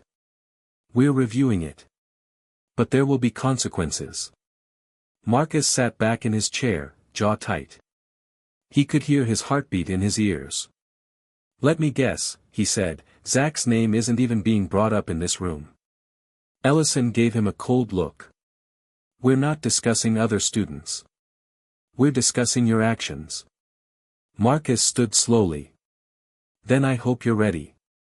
Because you're not just suspending a student, you're trying to silence a movement. And people are watching. News of the meeting spread by lunch. Not because Marcus said anything, but because Tasha did. And then Chris. And then dozens of others who saw right through the smoke screen. They're suspending Marcus? Seriously? For what, truth? They can't just shut us down. Not now. The wall of truth was torn down during third period. By fourth period, pictures of it had already gone viral. Hundreds of reposts. Dozens of comments. They took it down. But they can't erase what we saw. This is what silence looks like when it's scared. If they suspend Marcus, we walk. That last one came from Tasha's story. And it sparked something. After school, Marcus met with the others in room 207. It was standing room only. More than 40 students this time. Some still too nervous to speak. Some burning with anger. Others quietly resolved. We can't let them make him the scapegoat, Tasha said to the room. We knew this would happen. That they'd go after the loudest one first. So we get louder. Chris stood beside her. We walk. Peacefully. Together. If Marcus gets suspended, we protest. Not with yelling. With silence. We stand outside the school, with signs, with truth. And we don't move. Someone in the back raised a hand. Won't that just get all of us in trouble? Tasha nodded. Maybe. But if we all go down together, they can't ignore us anymore. They can't pretend it's just Marcus. There was a long silence. Then a voice from the crowd. I'll walk. Then another, me too. And another, I'm in. Marcus watched it all unfold in awe. He hadn't planned this. He hadn't organized a protest. He sparked something, and now it was burning brighter than he ever imagined. That night, the Echo posted a single image. A black square. In the center, white text. If they silence one of us, they silence all of us. Hashtag we walk together. The post exploded. Comments poured in from students, alumni, parents, even a few local activists. And the next morning, as Marcus walked toward the school with his backpack slung over one shoulder, he saw them. Hundreds of students. Standing in a line outside the front doors. Silent. Holding signs. Silencing truth is the loudest lie. We are the echo. Suspend one. You face us all. Black voices matter. Marcus stopped, stunned. Chris walked up beside him. Welcome to the revolution, brother. Tasha stood just ahead, holding a sign that read. We don't need permission to exist. Marcus swallowed hard. The administration didn't know what hit them. By 8 a.m., local reporters were already on the scene. By 8:15, a video of the silent protest was trending locally. By 8:45, Mr. Ellison was back, standing on the school steps, jaw clenched, eyes scanning the crowd like he was seeing his power slip through his fingers. And he was. Because this wasn't just about Marcus anymore. This was a mirror, held up to a broken system. And for the first time, it couldn't look away. For the first time in the school's recent history, classrooms sat half empty. The front lawn had become a silent battlefield, students standing shoulder to shoulder, not yelling, not rioting, just existing. Peacefully. Powerfully. Marcus stood in the center of it all, heart pounding. Not from fear this time, but from realization. They did it. They changed the narrative. No more hiding. No more whispered support. This was a declaration.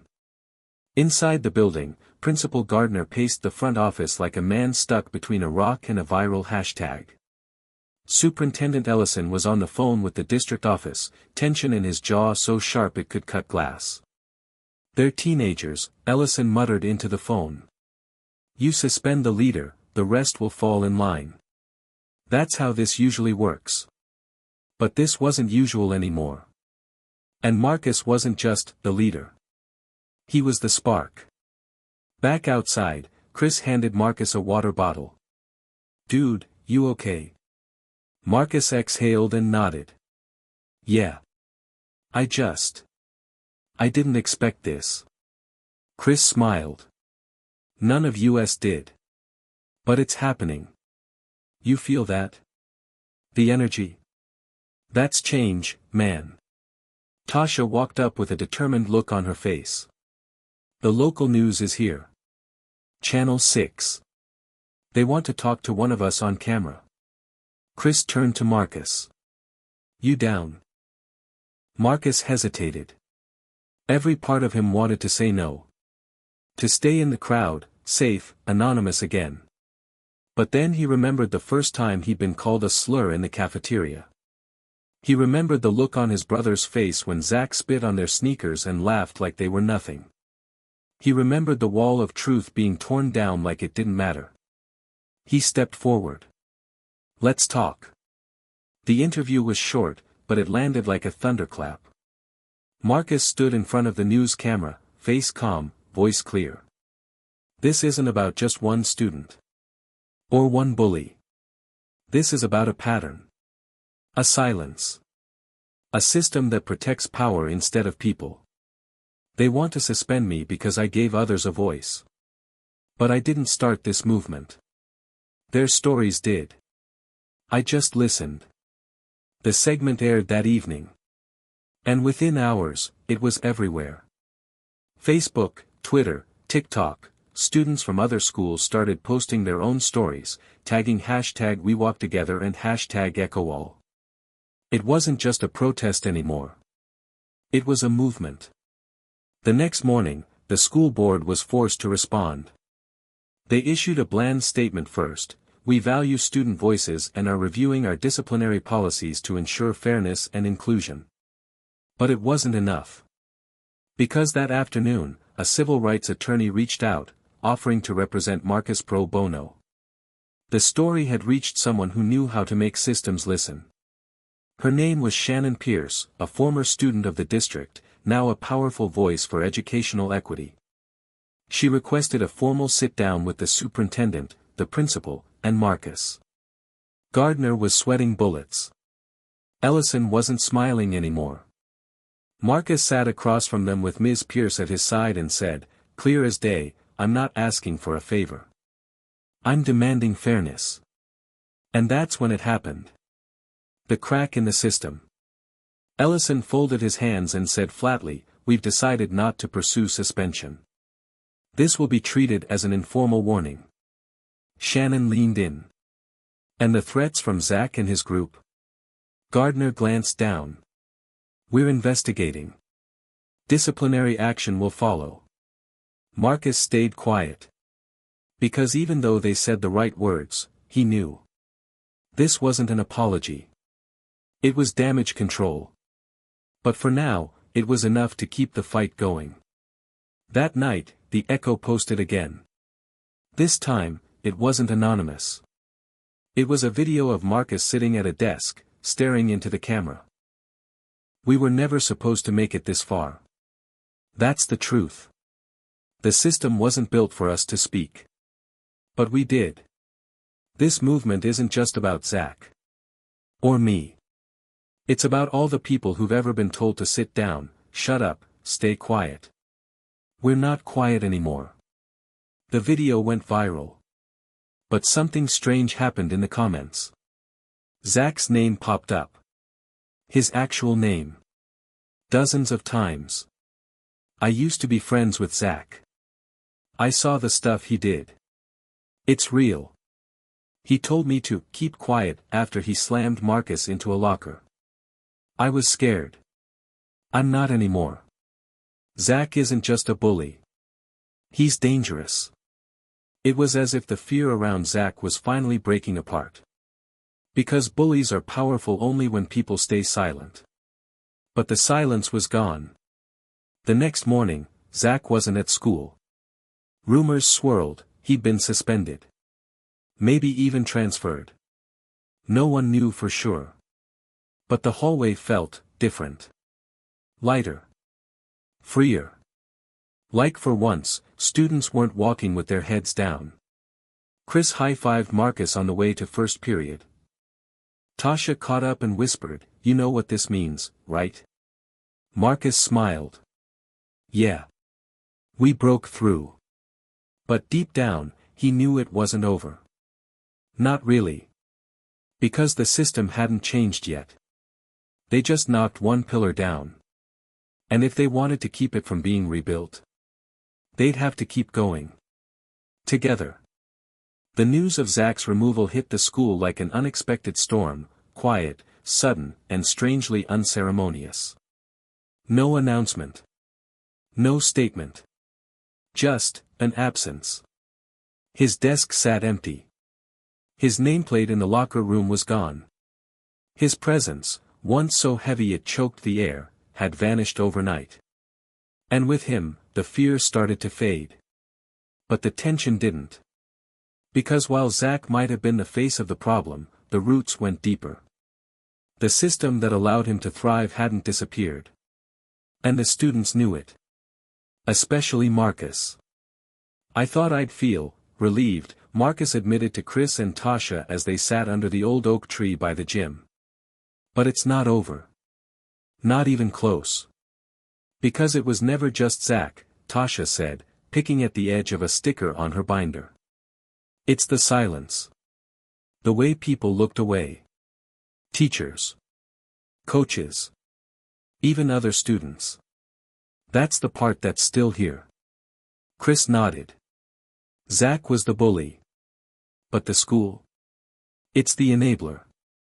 Marcus looked out at the school building. "So what do we do now?" Tasha grinned. "We go bigger. Again." The next meeting in room 207 was packed. Standing room only. Even some teachers came. Quietly.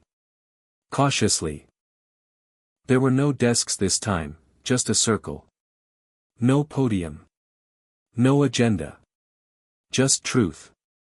Tasha stood and held up a folder. "These are policy handbooks from other schools across the country. Places where students fought for change, and won." Chris added, "We're not just reacting anymore. We're writing the new rules." Marcus stepped up last. "We're creating a proposal. A real one. One that outlines exactly what we want changed. In writing. With signatures. Backed by voices." He took a breath. "And we're going to present it to the school board." A beat of silence. Then, applause. Real, full, hopeful applause. Over the next week, they worked like a machine. Students split into teams. Research team, looking into model anti-bullying and anti-discrimination policies. Story team, collecting first-hand accounts of what students had endured, anonymously or otherwise. Design team, turning dense policy language into clear, human words. Advocacy team, reaching out to parents, allies, alumni, and even local activists for support. And leading them all. The Echo. No longer just an Instagram page. Now a movement. A network. A student-led coalition for change. They called the proposal the Safe Space Pledge. A student initiative for accountability, protection, and inclusion. But not everyone was ready for it. Rumbling started among a few teachers, "They're overstepping. This isn't how things are done. They should be focused on school, not protests." One day, during lunch, a substitute math teacher, Mr. Hale, walked past Marcus and muttered just loud enough to be heard, "You're playing with fire, kid." Marcus turned slowly. "No. We're bringing light to places that have stayed dark for too long." The teacher scoffed, but didn't reply. Because the truth They were afraid of change. Not because it was bad, but because it held up a mirror. The day they submitted the Safe Space Pledge to the school board, the group wore all black. Not as a statement of mourning, but of power. Unified. Grounded. Unapologetic. Marcus stood in front of the board, back straight, voice steady, and delivered the opening speech. This isn't a rebellion. It's a request for humanity. We want students to feel safe, physically, emotionally, culturally. That's not a radical ask. That's the bare minimum. We're not asking you to protect us from discipline, we're asking you to protect us from silence. Because silence is what lets Zach thrive. We're not silent anymore. He stepped back, chest rising and falling. Then Tasha handed out printed packets. Chris followed up with bullet-pointed proposals. Transparent accountability for repeated offenders. A safe, anonymous reporting system. Diversity training for staff and faculty. Clear guidelines for addressing discrimination, with consequences. Student representation in future policy reviews. The board members shifted in their seats, flipping through the pages. Some nodded. Some didn't. But every single one of them listened. That night, Marcus lay in bed staring at the ceiling. He wasn't sure what would happen next. Would the board actually implement the pledge? Would they stall? Water it down? Would they try to quietly shut it all down once the buzz died? But then he rolled over and saw his phone lighting up. The Echo had posted a photo of the student group outside the board meeting, smiling, holding up the pledge. Caption. We brought truth to the table. Now we wait. But we're not going anywhere. The comments poured in. Proud to be part of this school for the first time. My little sister goes there next year, thank you for fighting for her. I'm crying. You have no idea how much this means. Keep going. We're with you. Marcus smiled. Because even if the board dragged their feet, even if change came slow, it had already started. And nothing could stop it now. The school felt different. It wasn't louder. It wasn't flashier. It was lighter. Like someone had opened a window in a stale room, and finally, the air was moving again. For the first time, students greeted each other without watching their backs. Teachers, some of whom had once looked the other way, were now openly acknowledging the Echo. The movement no longer lived just on Instagram or whispered conversations in hallways. It was everywhere. Flyers for community circles and support groups lined the bulletin boards. Anonymous drop boxes had started appearing outside classrooms, voluntarily placed by teachers who wanted to listen better. Even the lunchroom monitors had started to interact differently. More watchful, more present. The ripple effect was real. But Marcus wasn't celebrating just yet. Because change, real change, doesn't come from vibes. It comes from follow-through. On a Wednesday morning 2 weeks after the proposal was submitted, the school board made their move. Principal Gardner summoned Marcus, Tasha, and Chris to his office. This time, it wasn't tense. It was different. There was coffee on the table. A folder already open. And a rare thing from Gardner, a smile. We've reviewed your Safe Space Pledge, he said. And the board has decided to adopt the framework into a pilot program. Starting here. At this school. Marcus blinked. Wait, what? Gardner nodded. It won't be everything, all at once. But it's starting. An anonymous reporting portal. Monthly inclusion workshops. A rotating student-led safety committee that'll meet with faculty. And any staff member found enabling or ignoring discriminatory behavior will now face formal review. Chris looked at Marcus. Tasha's mouth fell open. This is real? She asked. Gardner leaned forward. It's not just real. It's permanent, if you keep showing up. And that was the moment it sank in. They'd done it.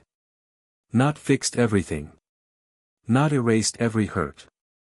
But started something real. Something lasting. Later that day, Marcus stood outside the cafeteria, watching as a few underclassmen gathered around a new Echo bulletin board, one placed directly in the hallway by administration. It was filled with printouts of student artwork, quotes, even small anonymous notes. "I used to eat lunch in the bathroom. Not anymore. It took me months to say something. The Echo made it okay. Thank you." Marcus ran his fingers along the edge of the display. It wasn't flashy. But it was visible. And visible meant powerful. After school, Chris, Tasha, and Marcus met at the old hangout bench near the back parking lot. "I can't believe this actually worked," Chris said, tossing his backpack to the ground. "Not all of it," Tasha said. "But enough." Marcus was quiet, watching the late sun cast gold across the asphalt. "You know what gets me?" he said finally. "This all started with one stupid push in the hallway. One ugly word. One moment that made me feel like I didn't belong."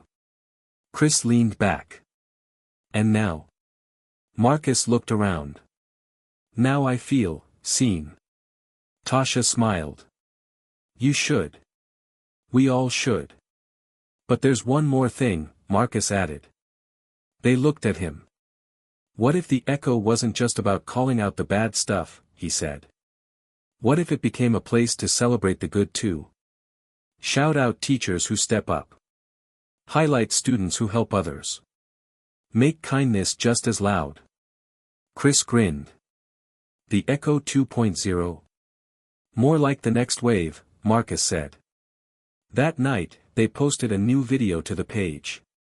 It featured students from different backgrounds, different grades, each one saying just a few words. "I'm seen. I'm safe. I'm heard. I'm enough. I belong here." At the end of the video, white letters appeared over a black screen. "The Echo doesn't stop when things get better. It grows. It evolves. It becomes the voice we wish we had from the start. Hashtag We Are the Echo." And in the comments, "We made it. I didn't think this could happen. This gives me hope. Now let's protect it." The next week brought even more shifts. A previously silent teacher volunteered to lead a restorative justice circle. A student who once mocked the protest submitted an anonymous apology through the Echo. A group of freshmen started their own support page called The Ripple. Their motto? "Even small voices make waves." Marcus watched it all unfold like he was witnessing a new version of his school being born in real time. The hate didn't disappear completely. There were still whispers. Still side eyes. Still old systems clinging to the corners like cobwebs. But the fear? That was gone. Because now, if you spoke up, someone listened. And even more powerful, someone spoke with you. Back at home that weekend, Marcus and Chris sat on the front porch, sipping lemon soda and watching the street lights flicker on. "You think this'll last?" Chris asked. Marcus thought for a long second. "I don't know," he said. "But I know we'll fight to keep it." Chris nodded. "Same." And with that, they toasted their sodas. Two brothers, two fighters, two voices that had once been ignored. Now louder than ever. When school started the next week, something had settled into place. Not a dramatic shift. Not a sudden overhaul. But a rhythm. A new normal. There was laughter in the halls that didn't sound nervous. Jokes in the cafeteria that didn't end in tension.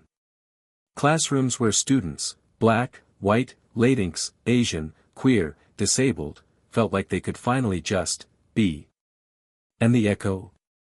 Still going. Still posting. But now, instead of protest flyers and anonymous callouts, the content had shifted. Photos of student-led discussion groups. Quotes from community speakers. Spotlights on faculty members who were making a difference. The latest post featured a science teacher, Mr. Howard, who started a mentorship program for black students interested in STEM. The caption read, "Be the adult you needed when you were younger. #We are the echo." It wasn't just healing. It was building. Marcus felt it most in English class. Ms. Ramirez, who used to avoid uncomfortable topics, now leaned into them with care and courage.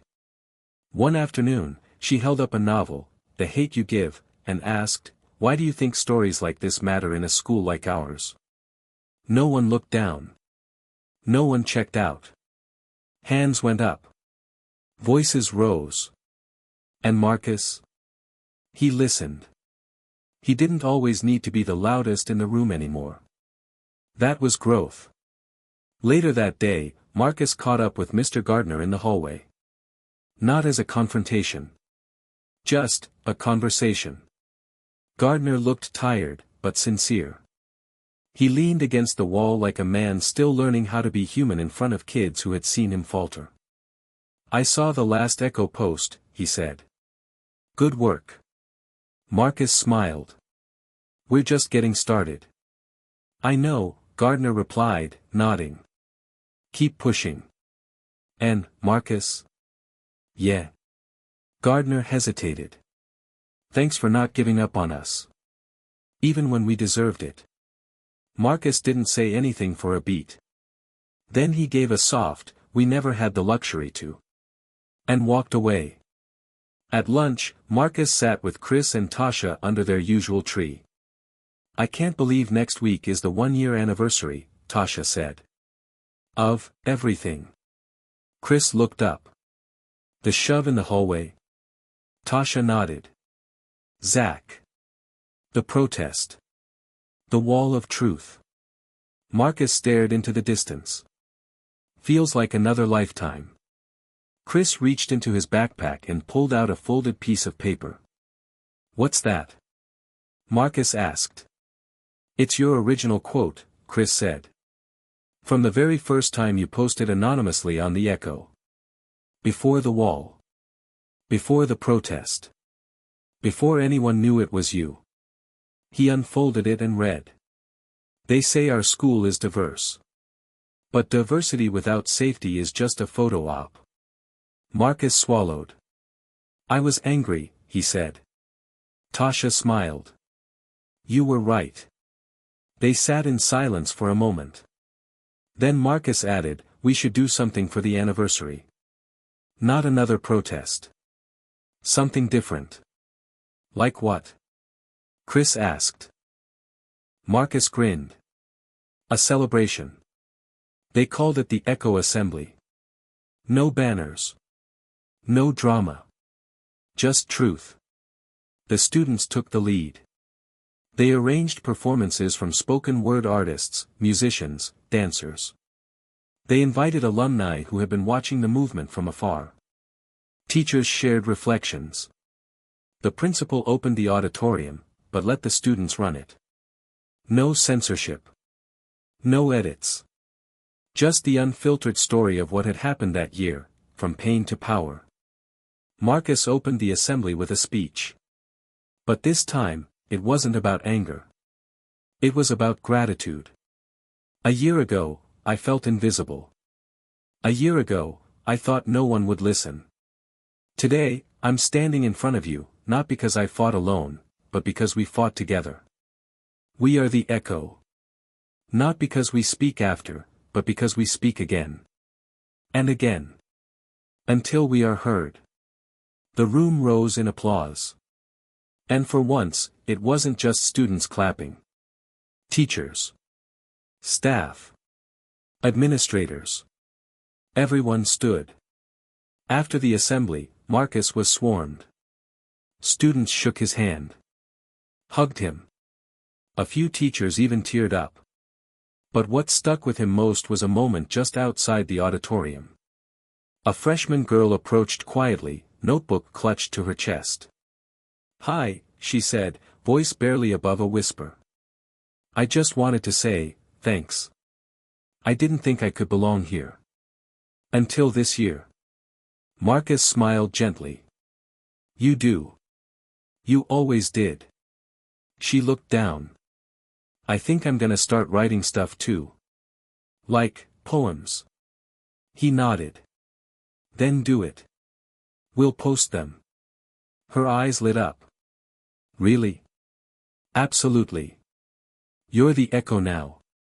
Later that night, Marcus sat on his porch with Chris, just like old times. You remember when all of this felt impossible? Marcus asked. Chris laughed. Yeah. I also remember when you almost didn't post that first message. Marcus chuckled. Wild. Chris looked at him. So what now? Marcus thought for a long second. Then he said, now we pass the mic. Chris raised an eyebrow. Let others lead, Marcus explained. Let the younger ones take it further. We laid the foundation. But this? It belongs to everyone. Chris clinked his soda against Marcus's. To the next wave, he said. To the next wave, Marcus echoed. Spring was in full bloom, and with it came something no one expected just a few months ago. Respect. Not the kind handed down like a favor. But the kind you earn, and keep. The Echo wasn't just a student movement anymore. It was now an official part of the school's infrastructure. Not symbolic. Not temporary. Real. It started with an email. From the district. To Marcus. Subject line, Student Representation Opportunity, Policy Review Committee. He opened it, heart thudding. Dear Marcus. The District Equity Board is forming a student-led advisory group to help revise current disciplinary and anti-discrimination policies. You've been nominated to join as a student representative. We'd like to invite you to the first meeting next Thursday. The work you've done through the Echo has been truly inspiring. Let's take it further, together. Superintendent Evelyn Ward *. Marcus read it twice. Then he read it again. He was being invited to the table. Not silenced. Not punished. Not side-eyed. Invited. The first meeting felt surreal. The room was a blend of people, district leaders, a few administrators, 2 teachers, a local civil rights attorney, and 3 student reps, including Marcus. The table was big. The stakes were bigger. But Marcus didn't flinch. He came with a binder filled with printouts, testimony from students, past incidents that had gone unaddressed, the full Echo pledge, highlighted and annotated. He didn't raise his voice. He didn't need to. His story did the talking. After the meeting, Superintendent Ward pulled him aside.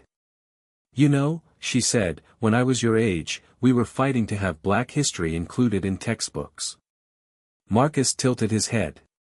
What changed? She smiled. People like you. Kids who refused to be quiet. Kids who told the truth, even when adults weren't ready for it. She looked at him seriously. This isn't the end. It's the beginning. Back at school, Chris and Tasha were hyped. Dude, district-level policy changes. Chris grinned. That's like, boss level. Tasha raised an eyebrow. So when are you running for president? Marcus laughed. Relax. I'm just trying to pass pre-calc first. But even he knew something had shifted. This wasn't just about surviving school anymore. It was about reshaping it. With graduation looming for the seniors, the Echo started looking to the future. They formed a transition team, freshmen and sophomores who had watched the movement rise and were ready to carry the torch. One of them, a soft-spoken sophomore named Naomi, came to Marcus after a meeting and said, "You built the microphone. We'll keep speaking into it." He smiled. It's yours now. The last major event of the year was Unity Week, a series of workshops, speaker events, art installations, and performances celebrating culture, resilience, and connection. It was planned entirely by students. Marcus helped host a panel called Stories That Shaped Us, where students shared their personal journeys through racism, identity, and healing. One student, Miguel, stood in front of the packed library and said, "Before this year, I felt invisible. Now, I know my story matters. And when it's heard, it heals." The room went quiet. Then exploded in applause. On the final day of Unity Week, the school held a tree planting ceremony in the front courtyard. One tree, planted by students of all backgrounds, with a plaque that read, "Planted by voices that refuse to be silenced. Grown by a community that chose to listen." It was symbolic. But it was also permanent. A literal root planted into school grounds that once turned a blind eye. Now turning toward change. That night, Marcus sat on his bedroom floor, sifting through old echo drafts and messages. One DM caught his eye. It was from a student at a different high school. "Hey Marcus. I'm starting something like the Echo at my school. Any advice on how to keep going when people push back?" He stared at the screen for a minute. Then typed. "People will push back. That means you're doing something right. But don't carry it alone. Find your crew. Build your wall of truth. And remember, the echo only grows louder when more people add their voice. Keep going. You're not alone." He hit send. A few days later, Marcus received a video. It showed a group of students in another city, standing in front of a wall filled with handwritten notes. A hand-painted sign above it read, "Our truth lives here." They called it Echo South. And just like that, the movement had spread. It felt like the world was moving too fast. Marcus had always liked change. He'd welcomed it when it meant standing up, fighting back, demanding justice. But now, in this new era of accomplishment, a quiet fear sat in his chest. It wasn't the fear of losing the fight, it was the fear of the fight becoming a memory. They had come so far. Too far. He wasn't ready to let go. It had been a month since the Unity Week events, and things were quieter at school now. Almost too quiet. The Echo was still going strong, still posting regularly, but something felt different. The buzz of the movement had started to fade into the background of the daily grind.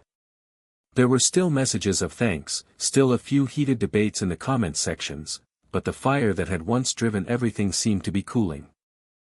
It wasn't just the students. It was the teachers. The administrators. Even the parents. They were starting to believe that the change had already happened. The problem with believing that was simple: change doesn't stop when the headlines do. It doesn't stop just because the classroom feels safer or the rallies are quieter. True change doesn't rest, it keeps evolving. And Marcus knew that if they didn't keep pushing forward, it would die. One afternoon, Marcus pulled Tasha and Chris aside after school. "Have you guys noticed it?" he asked. "Things are slowing down. No one's talking about the Echo anymore. It's like, we've become the norm. And I'm scared we're losing it." Tasha frowned. "But that's good, right? I mean, isn't it what we wanted? A school where people just act right." Chris was more thoughtful. "I get what you mean. But it's easy to get complacent, especially when things seem better." "I don't want it to be a memory," Marcus said, a little more forcefully than he meant. "I don't want us to forget how hard we fought. We need to keep the pressure on, even when it's quiet." Tasha nodded slowly. "What do you have in mind?" Marcus looked at both of them. "We need a movement. A new wave. One that's always pushing. One that never stops asking the question, are we really doing enough?"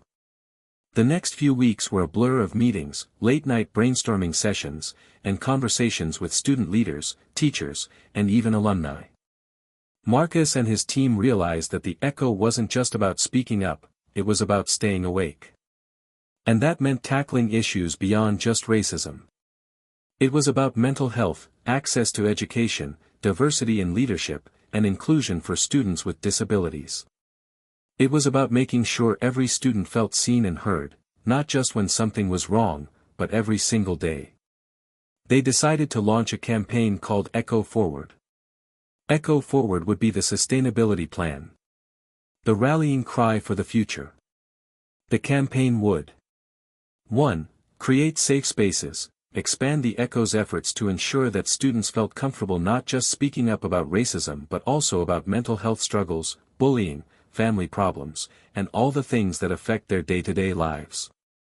2. Integrate Echo into the curriculum, work with teachers to include discussions about race, identity, and inclusion within every subject, from history to literature to art. 3. Community action projects, focus on projects that would leave a lasting physical legacy, such as creating murals celebrating diversity, providing resources for local shelters, or organizing peer-led mentorship programs. 4. Student leadership opportunities, establish a student-run leadership council that would help to direct and drive the initiatives, ensuring that the next generation kept the movement alive. 5. Public speaking and media, organize open forums, podcasts, and even documentary-style videos where students could share their stories, keeping the conversation flowing beyond school walls. The day they launched Echo Forward was an event. Every hallway had tables set up with sign-up sheets for various initiatives, every classroom had an activity, and the gym hosted an all-day expo where different organizations and groups related to social justice came in to share their resources. It wasn't just students showing up. Teachers were participating, too.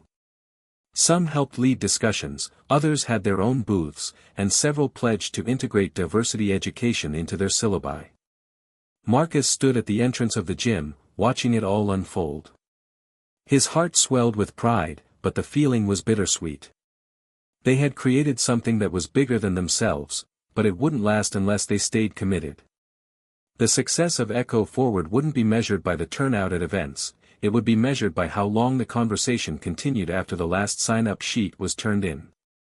A few days after the launch, Marcus received an email from Superintendent Ward. It was short and to the point. Marcus, I wanted to personally thank you and your team for the launch of Echo Forward. We're going to make this a part of the district-wide initiative for the upcoming school year. Let's meet next week to discuss ways we can integrate more student voices into the district-wide decisions. This isn't just a school movement anymore. It's a community one. Thank you for keeping the momentum alive. The next week, Marcus found himself in yet another meeting, this time at the district office with Ward and a handful of other community leaders. They were discussing the next steps for Echo Forward on a larger scale. Could it be adopted across other schools? How could local businesses contribute? Could they incorporate mental health resources and counseling into the program? As the meeting ended, Ward shook Marcus's hand. We're going to need your voice at the table for the long haul. Marcus smiled, but inside, he was already thinking about the future. They weren't just fighting for today. They were fighting for tomorrow. That evening, Marcus sat on his porch again, looking out at the quiet street. Chris joined him after a few minutes, dropping down next to him. You okay? Chris asked, nudging him. Marcus nodded. Yeah. Just thinking. What about? The fact that we've come this far. And now, it feels like it's just the beginning. Chris grinned. Yeah, but you're not doing it alone anymore, are you? Marcus smiled back. Never was. We've got this. And just like that, they realized it wasn't just about keeping the movement alive, it was about growing it. The morning after the district-wide meeting, Marcus couldn't shake the feeling of anticipation. For the first time, it wasn't just about doing something, it was about ensuring that the work would continue long after he, Chris, and Tasha graduated. The next phase wasn't in the classroom anymore. It wasn't in the gym. It was happening in the world. After school, Marcus walked into the library, where Chris and Tasha were already gathered. They'd spent the past few days hammering out the details of their next initiative for Echo Forward. This one wasn't about one day or one event, it was about institutional change. Okay, so here's the plan, Marcus said, setting down his backpack. We've got the district on board. But now, we need to get the community involved, everyone. Tasha leaned forward. Like what? Marcus pulled out a list. Here's what I'm thinking, we'll partner with local businesses, churches, and community organizations to fund and support mentorship programs for students. We need to make sure this movement isn't just a school project, it's a community-wide effort. Chris nodded. So, we're talking about creating a whole network of support systems. Something that'll last. Exactly, Marcus replied. We're going to build a bridge. A bridge between the school, the businesses, and the families. Their first step was a community meeting. They invited everyone, parents, local business owners, leaders of different cultural groups, and even people from the police department. It was held in the school's gymnasium, and it was filled with energy. The purpose of the meeting was clear: create a sustainable future for Echo Forward, a future where students had the resources they needed not just to survive, but to thrive. The room buzzed with conversation. People shared their ideas, their concerns, and their commitment to the cause. Marcus stood at the front, a little nervous but mostly excited. He had been talking about change for months, but now it was happening. People were listening, and they were ready to act. Thank you all for coming, Marcus began, standing at the podium, his voice steady. We've made a lot of progress this year, but I'm here to tell you that the work isn't over. It's just beginning. Echo Forward isn't about making noise. It's about creating lasting change that empowers our students, our families, and our entire community. He paused. But we can't do this alone. This has to be a partnership. The community needs to support the students need to support each other, and together, we'll build a future we can all be proud of.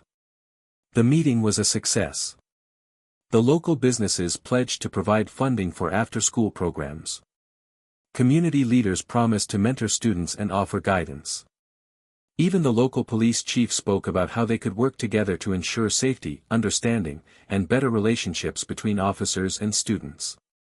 When Marcus walked out of the gym that evening, he felt a strange sense of peace. The world wasn't perfect, but for the first time, it felt like something had shifted.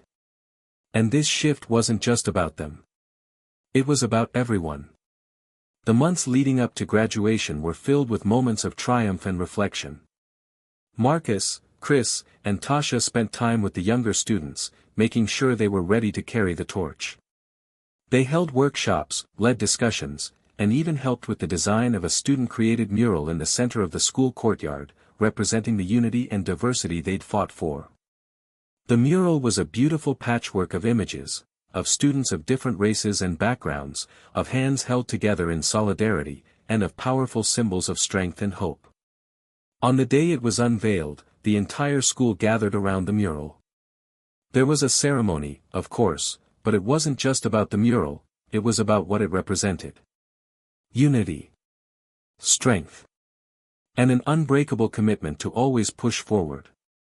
Graduation day arrived like a wave, faster than Marcus expected. As he stood at the edge of the stage, listening to the valedictorian speech, he reflected on the journey that had brought him here. The journey hadn't just been about him. It had been about all the students who had stepped up, all the teachers who had listened, all the parents who had supported them. It had been about every person who refused to let the world stay the same when it was so clearly wrong. Marcus walked across the stage, his heart pounding in his chest. The applause felt surreal, like it wasn't for him, but for everything that had led to this moment. When he shook the principal's hand and received his diploma, he felt a rush of emotions. Pride. Relief. And an overwhelming sense of responsibility. After the ceremony, Marcus met up with Chris and Tasha outside the school. The evening sun cast long shadows, and the air was filled with the scent of blooming flowers. Can you believe it? Tasha said, grinning. We actually made it. Chris clapped Marcus on the back. We made history, man. Marcus nodded, his voice a little quieter than usual. Yeah, but we didn't finish it. Tasha raised an eyebrow. What do you mean? The fight doesn't stop with graduation, Marcus said. We're just starting to see the change. The next wave of students, they're the ones who will carry this on. He paused, looking at his friends. We can't walk away now. Chris smiled. Then let's keep going. That night, Marcus sat in his room, surrounded by memories of the past year. The walls were covered with posters from the Echo, photos from protests, and notes from friends and supporters. He didn't know what the future held, but one thing was clear. The Echo would live on. Marcus, Chris, and Tasha had all gone their separate ways. Marcus was at a university out of state, but he still kept in touch with the Echo team back home. He had been amazed by how quickly the younger students had picked up where they left off. The transition wasn't easy, but they'd done it. In a quiet corner of campus, Marcus sat by the window of his dorm room, scrolling through his phone. It was a Friday afternoon, and his mind kept drifting back to the work still to be done. The excitement and the uncertainty of what was next never seemed to leave him. As he opened his social media feed, a notification popped up. Echo Forward Update, the Echo Team. The message was simple, but it hit him like a ton of bricks. Dear Marcus. We did it. The Echo Forward initiative has now been adopted as a model across the district. We've got community centers working alongside the school, funding new mentorship programs, and even a scholarship fund dedicated to students who want to make a difference. Your impact was felt by so many, and now we're paying it forward. The movement lives on. Much love. The Echo Team. His heart swelled as he read the message. Marcus sat back, feeling a lump form in his throat. The Echo hadn't just been a fight. It had been a call to action. A spark that ignited a fire of change that wouldn't fizzle out with time. The movement was alive. Later that evening, he sat in a campus coffee shop, chatting with a few of his new friends. They were discussing an upcoming student-led event, and one of his friends casually mentioned how a similar campaign had been implemented in another university to address racial inequality on campus. Wait a second, Marcus said, his eyes lighting up. Who's leading that initiative? The student blinked. I think it's a group called the Echo. His heart skipped a beat. The Echo? Marcus repeated, a grin forming. Sounds familiar. His friend nodded. Yeah, apparently it was inspired by something that happened at a high school in California. They've been all over the news. Marcus laughed softly to himself. The ripple effect was real. It was no longer confined to one school, one district, or even one state. The Echo was spreading, adapting, evolving. He had built something. They had all built something. And now it was far beyond what any of them could have imagined. Back at the high school, the senior class was planning its own version of Unity Week, a bigger, more inclusive event that brought together not just students but their families, neighbors, and local leaders. The mural was still there, vibrant and alive, at the center of the courtyard, reminding every student who passed through those gates that their story mattered. That their voice mattered. Marcus didn't need to be there to know it would be a success. The foundation had been laid, and the structure was strong.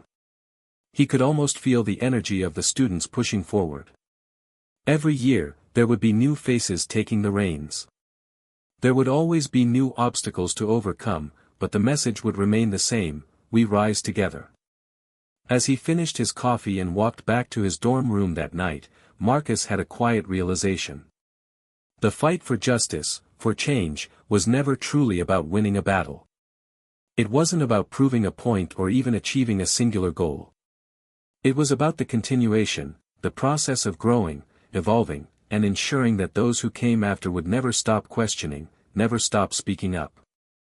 And so, in that moment, Marcus understood something important.